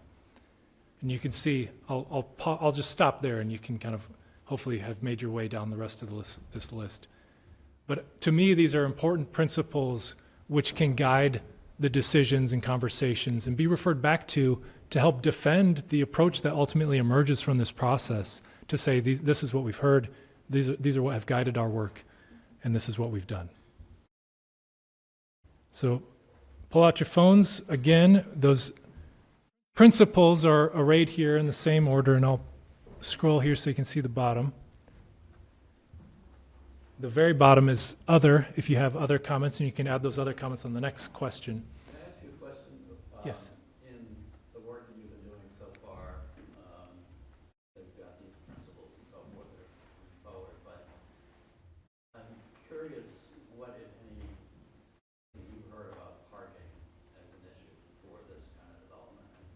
Clearly, many of the examples you were showing had no parking on site, which makes achieving density a lot easier. It is the thing that probably has been raised most in Ipswich whenever we come forward with proposals to create more density. It's, Yeah. You can't park all the cars and go with it. So is that an issue that's come up in any of your discussions today? Yeah, I think we have heard about parking. I would say probably, reflecting on what we've heard, more about parking requirements being too high than we have about parking issues in town. I think that, to me, in a lot of downtown contexts, it's a bit of a chicken and egg problem, that you can't invite people to have less cars until there's a compact, rich environment filled with amenities and uses that people can walk to, and you can't do that without more density. So, As a planner, yeah. But I'm thinking about the people who Yeah. go to town meetings. Yeah, that's true. Planners go to town meeting too. No, I appreciate that, and I think that parking is something we'll have to work through as we get into the details. The MBTA though, because if you have affordable mixed-use housing near a train station, people tend to move there who want to hop on the train and go to Boston or whatever. Right, like I heard somebody the other day talking about Haverhill, who during the COVID thing, apartments blossomed in Mills near the train station. People moved out of the city into these new buildings and hopped on the train and went back into the city to work. Isn't that part of the idea? Anything we can do to move the average car per household down, it makes density more possible, and it makes parking issues less likely. So if you can move from we need 2 cars in our household to a household making a decision that we can get by with 1 car, that's a move in the right direction. You might have a family who's making do with 1 car today who gets the right place in the right location and can try a no-car household. Like, it's not unheard of. And I think as you see those decisions accumulate over the size of a district, then the parking and the density both get a little easier and more doable. And then you see vitality on the sidewalk in the shops and on the restaurants as well, and helps local business. So I think there's a way to get there. It's a little scary to kind of make that leap. I would say in general, from a planner's perspective, parking minimums in zoning have unnecessarily been inflating the parking that's required with every building that's built. And we're dealing with the problems of that today. I think something to mention as well is considering what the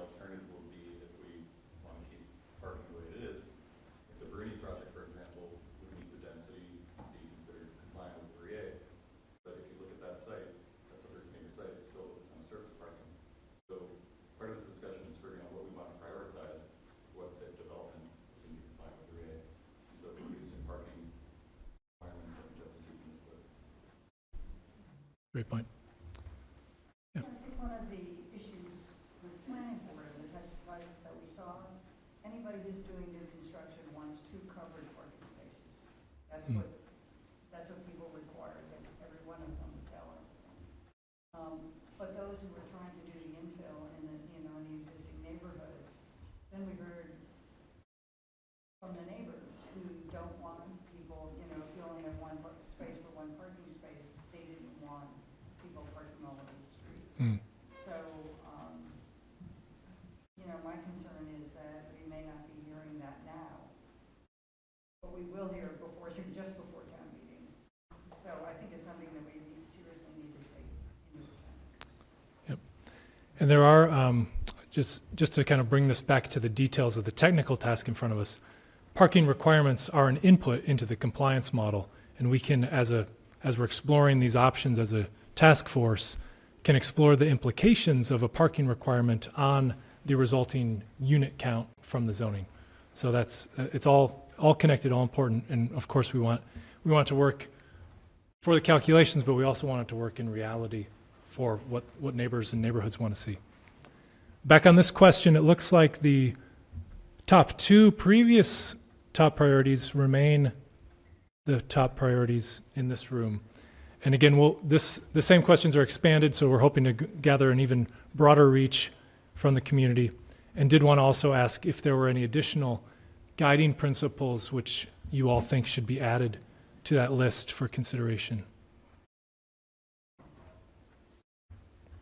Yeah, Josh, I want to Yeah. ask, in terms of the scope of the task force and your efforts, in addition to the actual residential density zone requirements, is the scope also include, like you said, if we're considering this type of thing, like if it's like downtown, you talk about vibrant communities, does the scope of this task force say, like, okay, well, if we're going to do this, that means we're going to have to also include these commercial aspects that would make this community fit within that type of zone.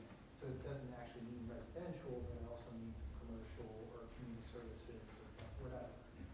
Is that under the scope of this whole process? Yes, so the last topic we're going to talk about, you have an uncanny way of giving us a little segue. The last topic we're going to talk about is actually locations, not a plant. The locations for the potential zoning districts. And I think depending on the locations we ultimately end up exploring, of course we can't, through our work and through this process, we can't explore every possible option. So we're going to try to narrow it down based upon the community's feedback in terms of what alternatives we should explore. If those alternatives include the downtown zoning district, then we will be strongly considering that mandatory mixed-use type of arrangement and what that could mean for commercial ground floors. We don't want a downtown that converts completely to residential, for example. All right, so some suggestions. I saw some suggestions about parking, congestion downtown, building height, walkability and bike use, design scale of buildings nearby. So we'll take a look at these back at the office, and we appreciate everyone taking the time to add some guiding principle suggestions to the list. And then we'll add these again with all the results from the broader survey as well. So our last big topic of the evening is the potential 3A district locations.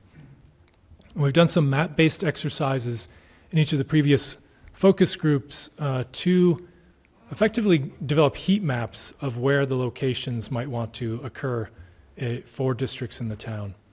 And we did that town-wide, and then we also did it zoomed in on the half-mile station area. So town-wide, we took all the dots, these were dots, both virtual dots and in-person dots, all the dots from all those meetings, and compiled them here on this map, and you can see some clear patterns. For example, the Route 1 corridor looks like it's being suggested. Areas to the neighborhoods kind of to the west and northwest of downtown itself. Those are all areas to include potentially. We also asked which areas should be excluded from consideration. You definitely don't want a 3A district there. And you can see the pattern, some overlap between the green and the red, but more distinct areas. The coastal areas, of course, which have a lot of the gray around them. And you can see combined here the green and the red, and where it gets really dark is where some of that overlap occurs. But still, like the Route 1 corridor example, High Street corridor, for example, some areas along Linebrook Road. Could you explain how is the Route 1 corridor relevant to the 3A? I mean, it's not within half a mile. Yeah, so the requirement is 40% within that half mile. 60% can be anywhere else. Or 100% could be within the half mile. It's up to the town. Or 100% could be somewhere else. No, 40% has to be within the half mile. And then the town could decide that they do want 100% within the half mile, and that's fine. But you can't have 100, you have to have the 40% within the half mile, yeah. And is the commuter rail the only form of transportation that can be considered? For example, if a Route 1 corridor was built, say, in Newbury, Raleigh, Ipswich, et cetera, and there was a bus transport back and forth to Boston, is there some future in which that would be in compliance? It's all rail-based infrastructure. So it's not considering bus transit of any kind. So we've actually done the counting, and if you look at the votes for include versus votes for exclude and kind of clump them into areas, these are the areas which received the most net votes. So subtracting out the excludes with the includes. So you can see those on the map here. We've also named them. So you've got the Route 1 area, an A. That was the number 1 area. B is downtown, so put it all in downtown. Why not? C is the South High Street corridor. D is on Linebrook Road. E is the North High Street corridor. And then F is out Essex. So we're going to ask you to weigh in on that based upon those prioritized areas. Same procedure. What those areas I just described are on the screen. Again, we apologize, but you can choose one. And the question is, which is your top priority for an area outside of downtown? But if you really want downtown only, that's an option, which is B. Otherwise, A is that location A that was identified, which is Route 1. C is High Street South. D is Linebrook. E is High Street North. F is Essex Road. Or G, if you have an other, I think our only option, if you do want to suggest another place, you can shout it out and we'll make note of it. Josh, just to confirm, it does need to be, it could either be 1 or 2 areas. It can't be 3. So in other words, 40% in downtown, 60% in the outside, or No, that's actually a good clarifying question. It can be as many areas as we want it to be, so long as the areas are a minimum of 5 acres as a contiguous area. So that we could have a bunch of 5-acre districts all over town. That could be an approach. If what we haven't seen, like one principle could be equitable geographic distribution across the town. And then you could have a 5-acre district in every neighborhood. Well, except that you'd have a bigger district downtown because 40%. Oh, sorry, I did not look at the results. So it looks like 40 similar results as to what the priorities showed up as. So the top vote getter in the room is downtown only, B, at 50%, followed by Route 1, which was the previous top at 31% here. And again, we're going to be asking these questions online as well. So let's shift to the station area. You can see the detailed map here. Again, this is the half-mile radius around the station. A lot of the area is green to include.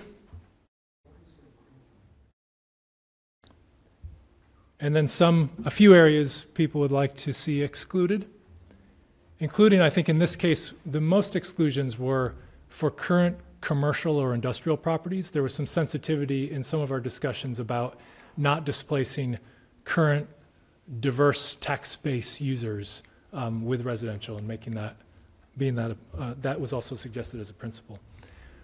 So you can see a combination of those two maps here.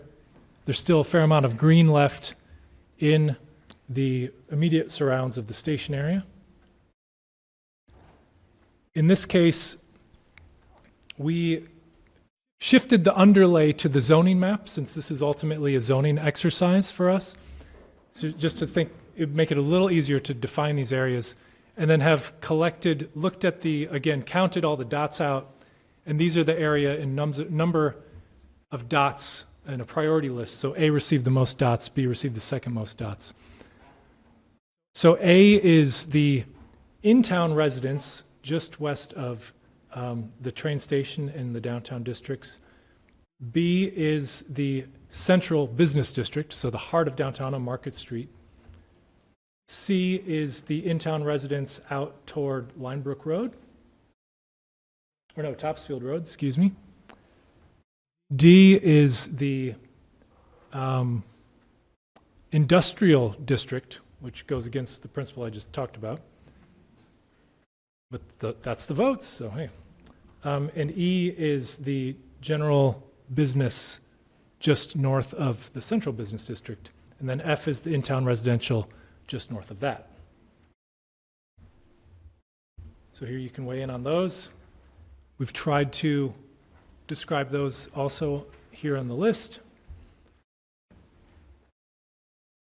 I just, I think in this particular case, it's a little problematic. In my mind, it's just limited to one. I mean, when I look up here, I see the central business district and the in-town residence district, both which allow the kind of high densities that we're talking about, as making sense. To have to pick one over the other is a bit problematic for me. But just saying. Yeah, I would agree with that assessment. In the Did you figure out how many acres are in each of this? There's more in the in-town residence.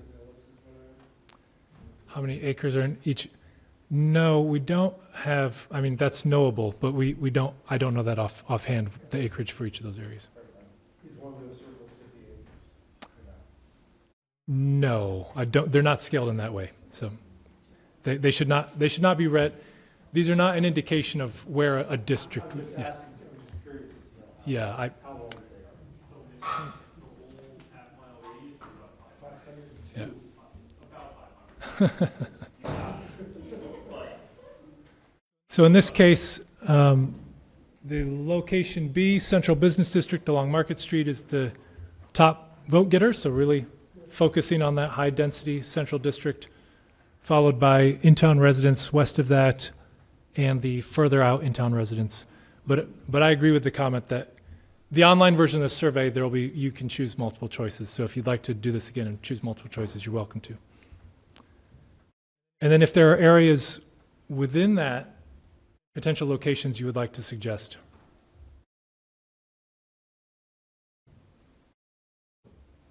Yes. You left fairly large areas of green outside those 5 or 6 designated areas. And I'm a little concerned about proceeding, dropping those off. You know, for example, I couldn't quite tell if Masonic building, which is sort of straddles, it's 10 plus acres, I don't know, 12, 14, whatever. Yeah. It's kind of half in, half out. I hate to see that taken off discussion because it abuts our area that's all multifamily housing. Mm. So number one, and number two, there's not really close neighbors that would be too concerned about it. Yeah. And three, raises the question of, so I don't want to take those other green areas off the table. So please don't proceed with just those parts. Yeah. Number one. But number two is, if a property's half in and half out, does it count as in to the 40%, or how does that work? I can take that one, John. Sure, John. So that's come up in some of other communities. For those that didn't hear, it's a question of if the property is potentially partially in that radius, does it count as being in or being out? We've had this come up with some some other communities, there's been some question on like, well, where is the dot measured from that the radius comes from and things like that. Generally speaking, and we're waiting on clarification from EOHLC to know for sure, the general guideline that people follow with this sort of thing is if any part of the property is within the radius, then it counts. The spirit of the half mile is really to say, if somebody lives here, can they walk to the train station in about 10 minutes, give or take? And splitting hairs as far as 4 feet this way or 4 feet that way doesn't really mean a whole lot. And at the end of the day, we just want to make sure that everything complies and that it makes sense. So it's a good question, and it's one that we're already working on investigating. And the reason is also because that lot goes right through the middle of my property. But I have to walk away from the train station to get out because my driveway faces the street. It's not, the street is outside that line. Yeah, ideally, it's not perfect. It's never going to be perfect. There's federal guidelines when new TOD projects are built, but this isn't that clearly. And we think that anything that partially hits within that radius would comply for sure. It does not account for the cow paths that helped create Ipswich's roads, right? Yeah, and if you look at, there are maps that do look at the realistic catchment of transit stations in terms of the walkability and things, and it's much shallower than the half-mile radius, particularly in a place like Ipswich with the river and other constraints. And I appreciate the notion. I'll just respond a little bit to the question too, that this map, and we can talk about this as a task force too, the location maps and deciphering this voting was much more difficult, to be honest, than the town-wide became pretty clear, like where the preferred areas are. In this map, I think using the zoning to help differentiate different parts here helped, but it does create some asymmetry with the diagram itself. So the area A, which is the in-town residents, all of that whole area to the west, is a much larger area geographically than some of the other areas. So it captured more green dots, for example. So there is, I will acknowledge, a little bit of bias, just a spatial bias of the way this map is constructed to come up with these results. So that acknowledged, and we can talk through that as in future conversations with the task force. Is where the train station actually an acceptable spot to send out of town? Or is ownership, if the town owns the property, is it ineligible? Yeah, that's a good question. Generally, no. If a town owns a property, there's a special process that can be gone through for the property to be made eligible, but that has to include like imminent disposition of that property for private use as housing or a lease or long-term land lease or something like that. A process underway or good reasoning why it should be counted. The default is to not count publicly owned property, which includes MBTA property and the parking lot around the train station. I'm thinking the Hammond Street lot, because that's owned by 3 different counties or something like that. Yes, there might be a case to be made for that one, but will that's a detail we'll have to figure out. All right, so we got through, there were a few suggestions. I think I saw Essex Road maybe? Essex Road and EBSCO, Washington Street. Okay, we'll take a look at those. Last section is just to capture any other comments or questions that we didn't receive along the way. For this, should we go ask for the mic? We haven't been doing that all meeting long. No? All right, never mind. So there's 2 parts to this, or in my mind there's 2 buckets. One, there's sort of this year-long process. Meetings, a lot of meetings, a lot of process, ultimately sort of a paper exercise and a mapping exercise, town vote. But I guess, one question there though is, you've got existing voting, or existing zoning, today's zoning, anyone, you showed us the map. But I guess my question is going through this process, going through some alternatives, it seems like ultimately there's going to be some decision will be made in this currently zoned polygon or property that's currently single housing or currently central business is going to flip or switch to 3A? Yes, it can be done a number of ways. It could adjust the underlying zoning so the current zoning district is compliant. It could be a new overlay district. It could be so that an overlay district is literally a district that sits on top of the current zoning with its own requirements that would be compliant with 3A if it's of the characteristics which we're talking about.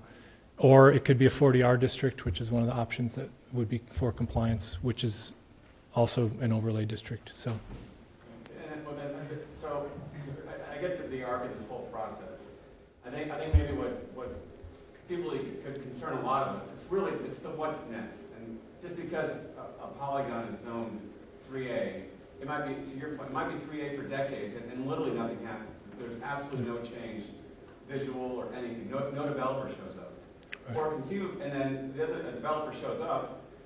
Maybe there's too many hurdles. Maybe whatever, or maybe it's and maybe the developer comes forward with a very visually appealing proposal, or maybe it frightens the heck out of you. Like, no way, no how. So I think it's at what's next in terms of what the developer actually proposes. I think it's just the zoning change in and of itself might not. Again, none of us have a crystal ball, and I think it's that what's next.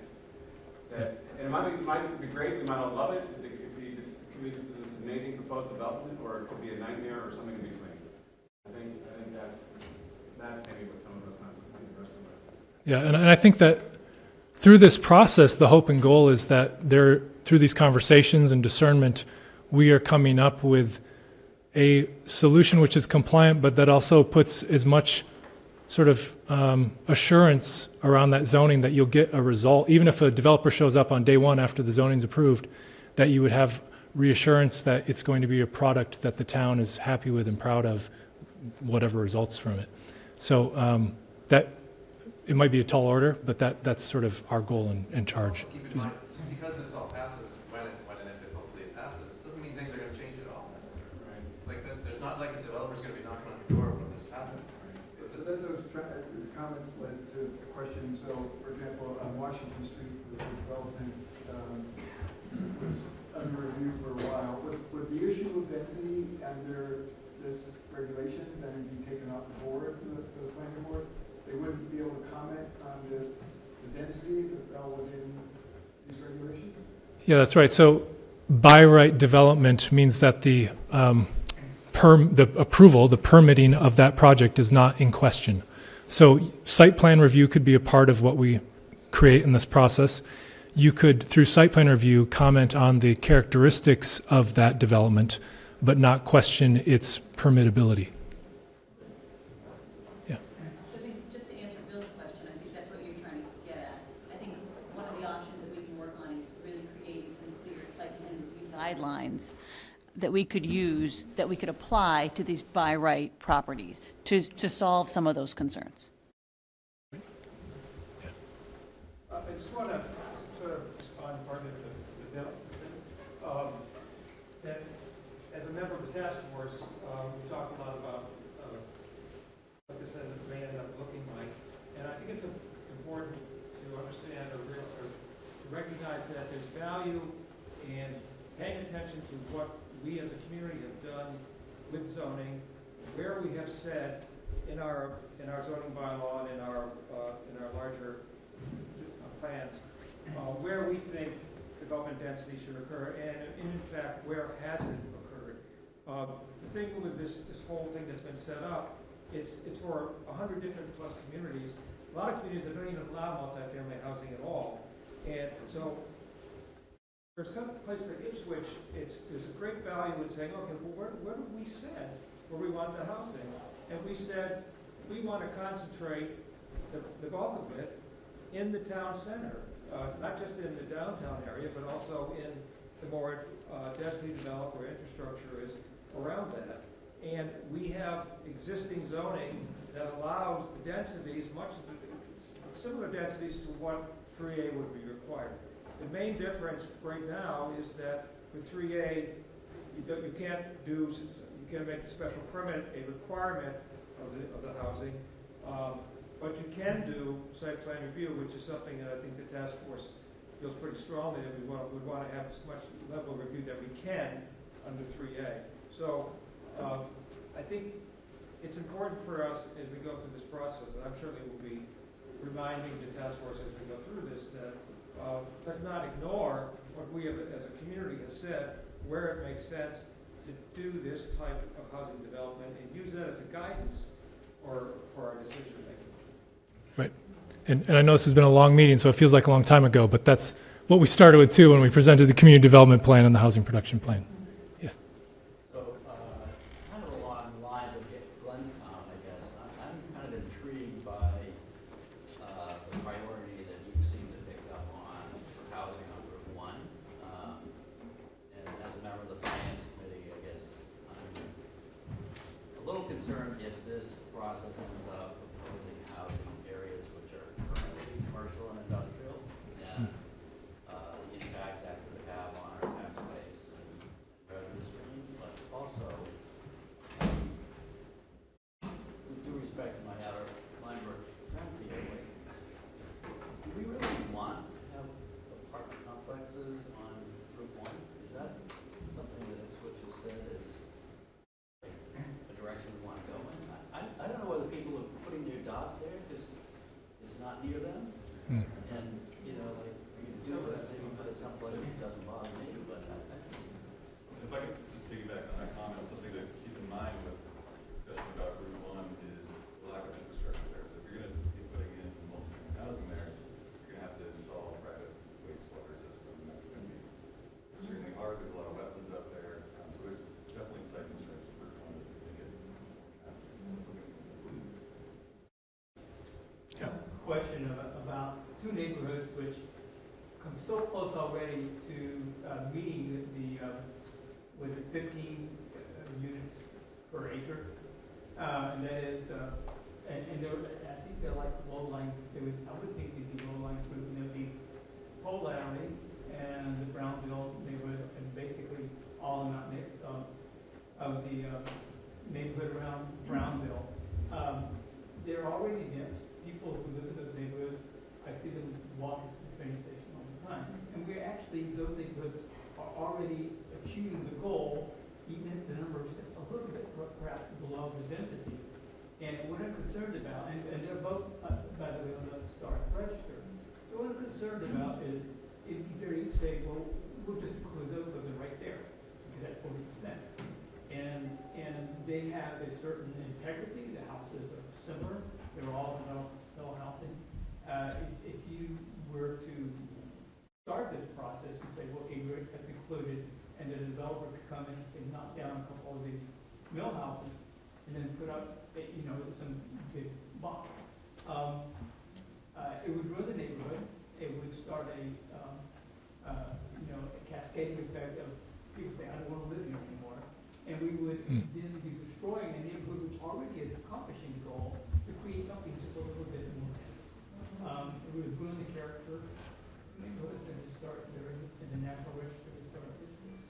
I think those neighborhoods should be excluded out unless the people in the neighborhood want to see the neighborhood change that way. I guess my response, rather than addressing like the very specifics, that I appreciate the details that you've shared, but to suggest instead that this process, I think, has built into it. We're not just sort of blindly pressing forward and saying, "Oh, that's where the votes came in. Like these are the areas, and this is what's happening." The next step of this work will actually be looking at the areas which are being contemplated as potential 3A districts, understanding the nuances, sort of what types of things would have to come along with a district in this area, what impacts would it have on the ground, what are the potential changes there that might be different than the changes on Route 1, and how would we consider, what are the needs of Route 1 that would be different than the needs of that neighborhood? And so that, I think, level of detailed analysis will occur. And so, And I'll just jump in and say, I think that's also because a lot of this is centered around our historic downtown, which is why the planning board, when they were putting the 3A task force together, specifically asked for a member of the historical commission to serve as that voice on the task force, to think about how this would impact not just our National Register districts, the APD district, like all this stuff, and sort of weighing this with the needs of the community and everything. So I just wanted to put that out there. And I'm the rep too, just in case anyone didn't get that.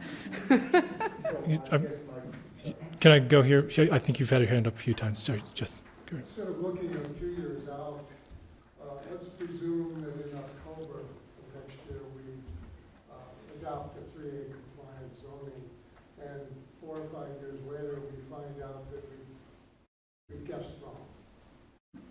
Can we change it? I think the answer is Well, first, what do you mean by guessed wrong?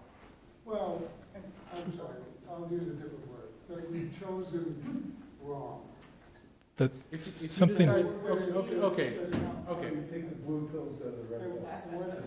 What I mean by wrong is it's not working, Yeah. or it's working in a way that we didn't anticipate, that we don't like, and that we think that there's a better choice of zoning districts. Can we, in the future, 3, 4, 5 years out, change the 3A compliant zoning district? Yes, you can. It would be a similar kind of process. There would still need to be all the different compliance things run to make sure that it has the approval. EOHLC has to give their approval of it. It would have to be a town meeting vote. And then, of course, the Attorney General's office checks it for legalities and things like that. I think that it's highly unlikely that in 3, 4, or 5 years that'll be the case, but maybe in 10, 15, 20 years, you can say, we really thought this would build more housing and it hasn't built more housing, so maybe we need to change the amount of units per acre, or maybe we need to change the location of a district or something like that. But that is certainly something that you will all be within the power to do. So it's not as though one decision has to be made for this time into the great beyond. It just means it's what's going to happen for right now, and there will certainly be opportunities to look at it later on. And I think the hesitation around the answer too is just that it really is uncharted territory. Like that, there are now just basically within the last month or two, 3A compliant districts that are approved locally, and the administration of those districts is a mystery still because projects aren't coming forward in them yet. So yes, I think in general that option will be there. What's required around that type of option is really unknown and will be tested in the future. Have you guys mapped where the ATDC overlays with the half-mile radius, and also map where all any property subject to demolition delay bylaw are also? Yeah, we do. Well, maybe I have. We do have other map. Because that just puts other restrictions on those properties that it might not make any sense to include those in there. Yes. No, it's a good point. We do have a series of. I guess I don't have it with me. A series of more detailed GIS overlays that look at all of the historic districts and the historic properties and resources, et cetera. Yeah. If it helps put your mind at ease any better, the Historic District Commission rep is right next to my desk. We work right across the hallway, and they will give me a very hard time if I try to do anything that's going to be disruptive. That's fine, I guess well, I just make sure you guys know about the demolition. Yep, absolutely. Yeah, we're watching all of it for sure. Yes, thanks. All right, I'm seeing a little bit of rustling activity, so I think we're all ready to get going. So we've talked about the overall process. The townwide survey will be open over the month of December. In terms of next steps from there, really the next big step will be a January task force meeting, which will likely continue into a February task force meeting, where we are gathering looking at all this data together and trying to discern with the task force where this should all head and start to begin to define some concepts to explore. So if you want to be involved, all the task force meetings are posted and publicly open. We don't have a date yet, but we'll post that as soon as it's available. The community survey, as I mentioned, will be open from tonight now through just after the new year. The task force will likely be meeting on a at least monthly basis as this work continues. And then we'll have as the concepts begin to take form, but yet before they become solid, we will be back to the community to get your feedback again about how it's shaping up and what you might like to see, how they might like to be adjusted. This is the link to the community survey, which repeats much of what you did this evening, but with an expanded visual preference survey. You're all invited to take that. People watching the recording at home are invited to do that as well, and it will be available on the town website. Yeah, and to be clear, so it's hosted through the Section 3A webpage on the town website. And I know some have asked, who are we trying to reach with this?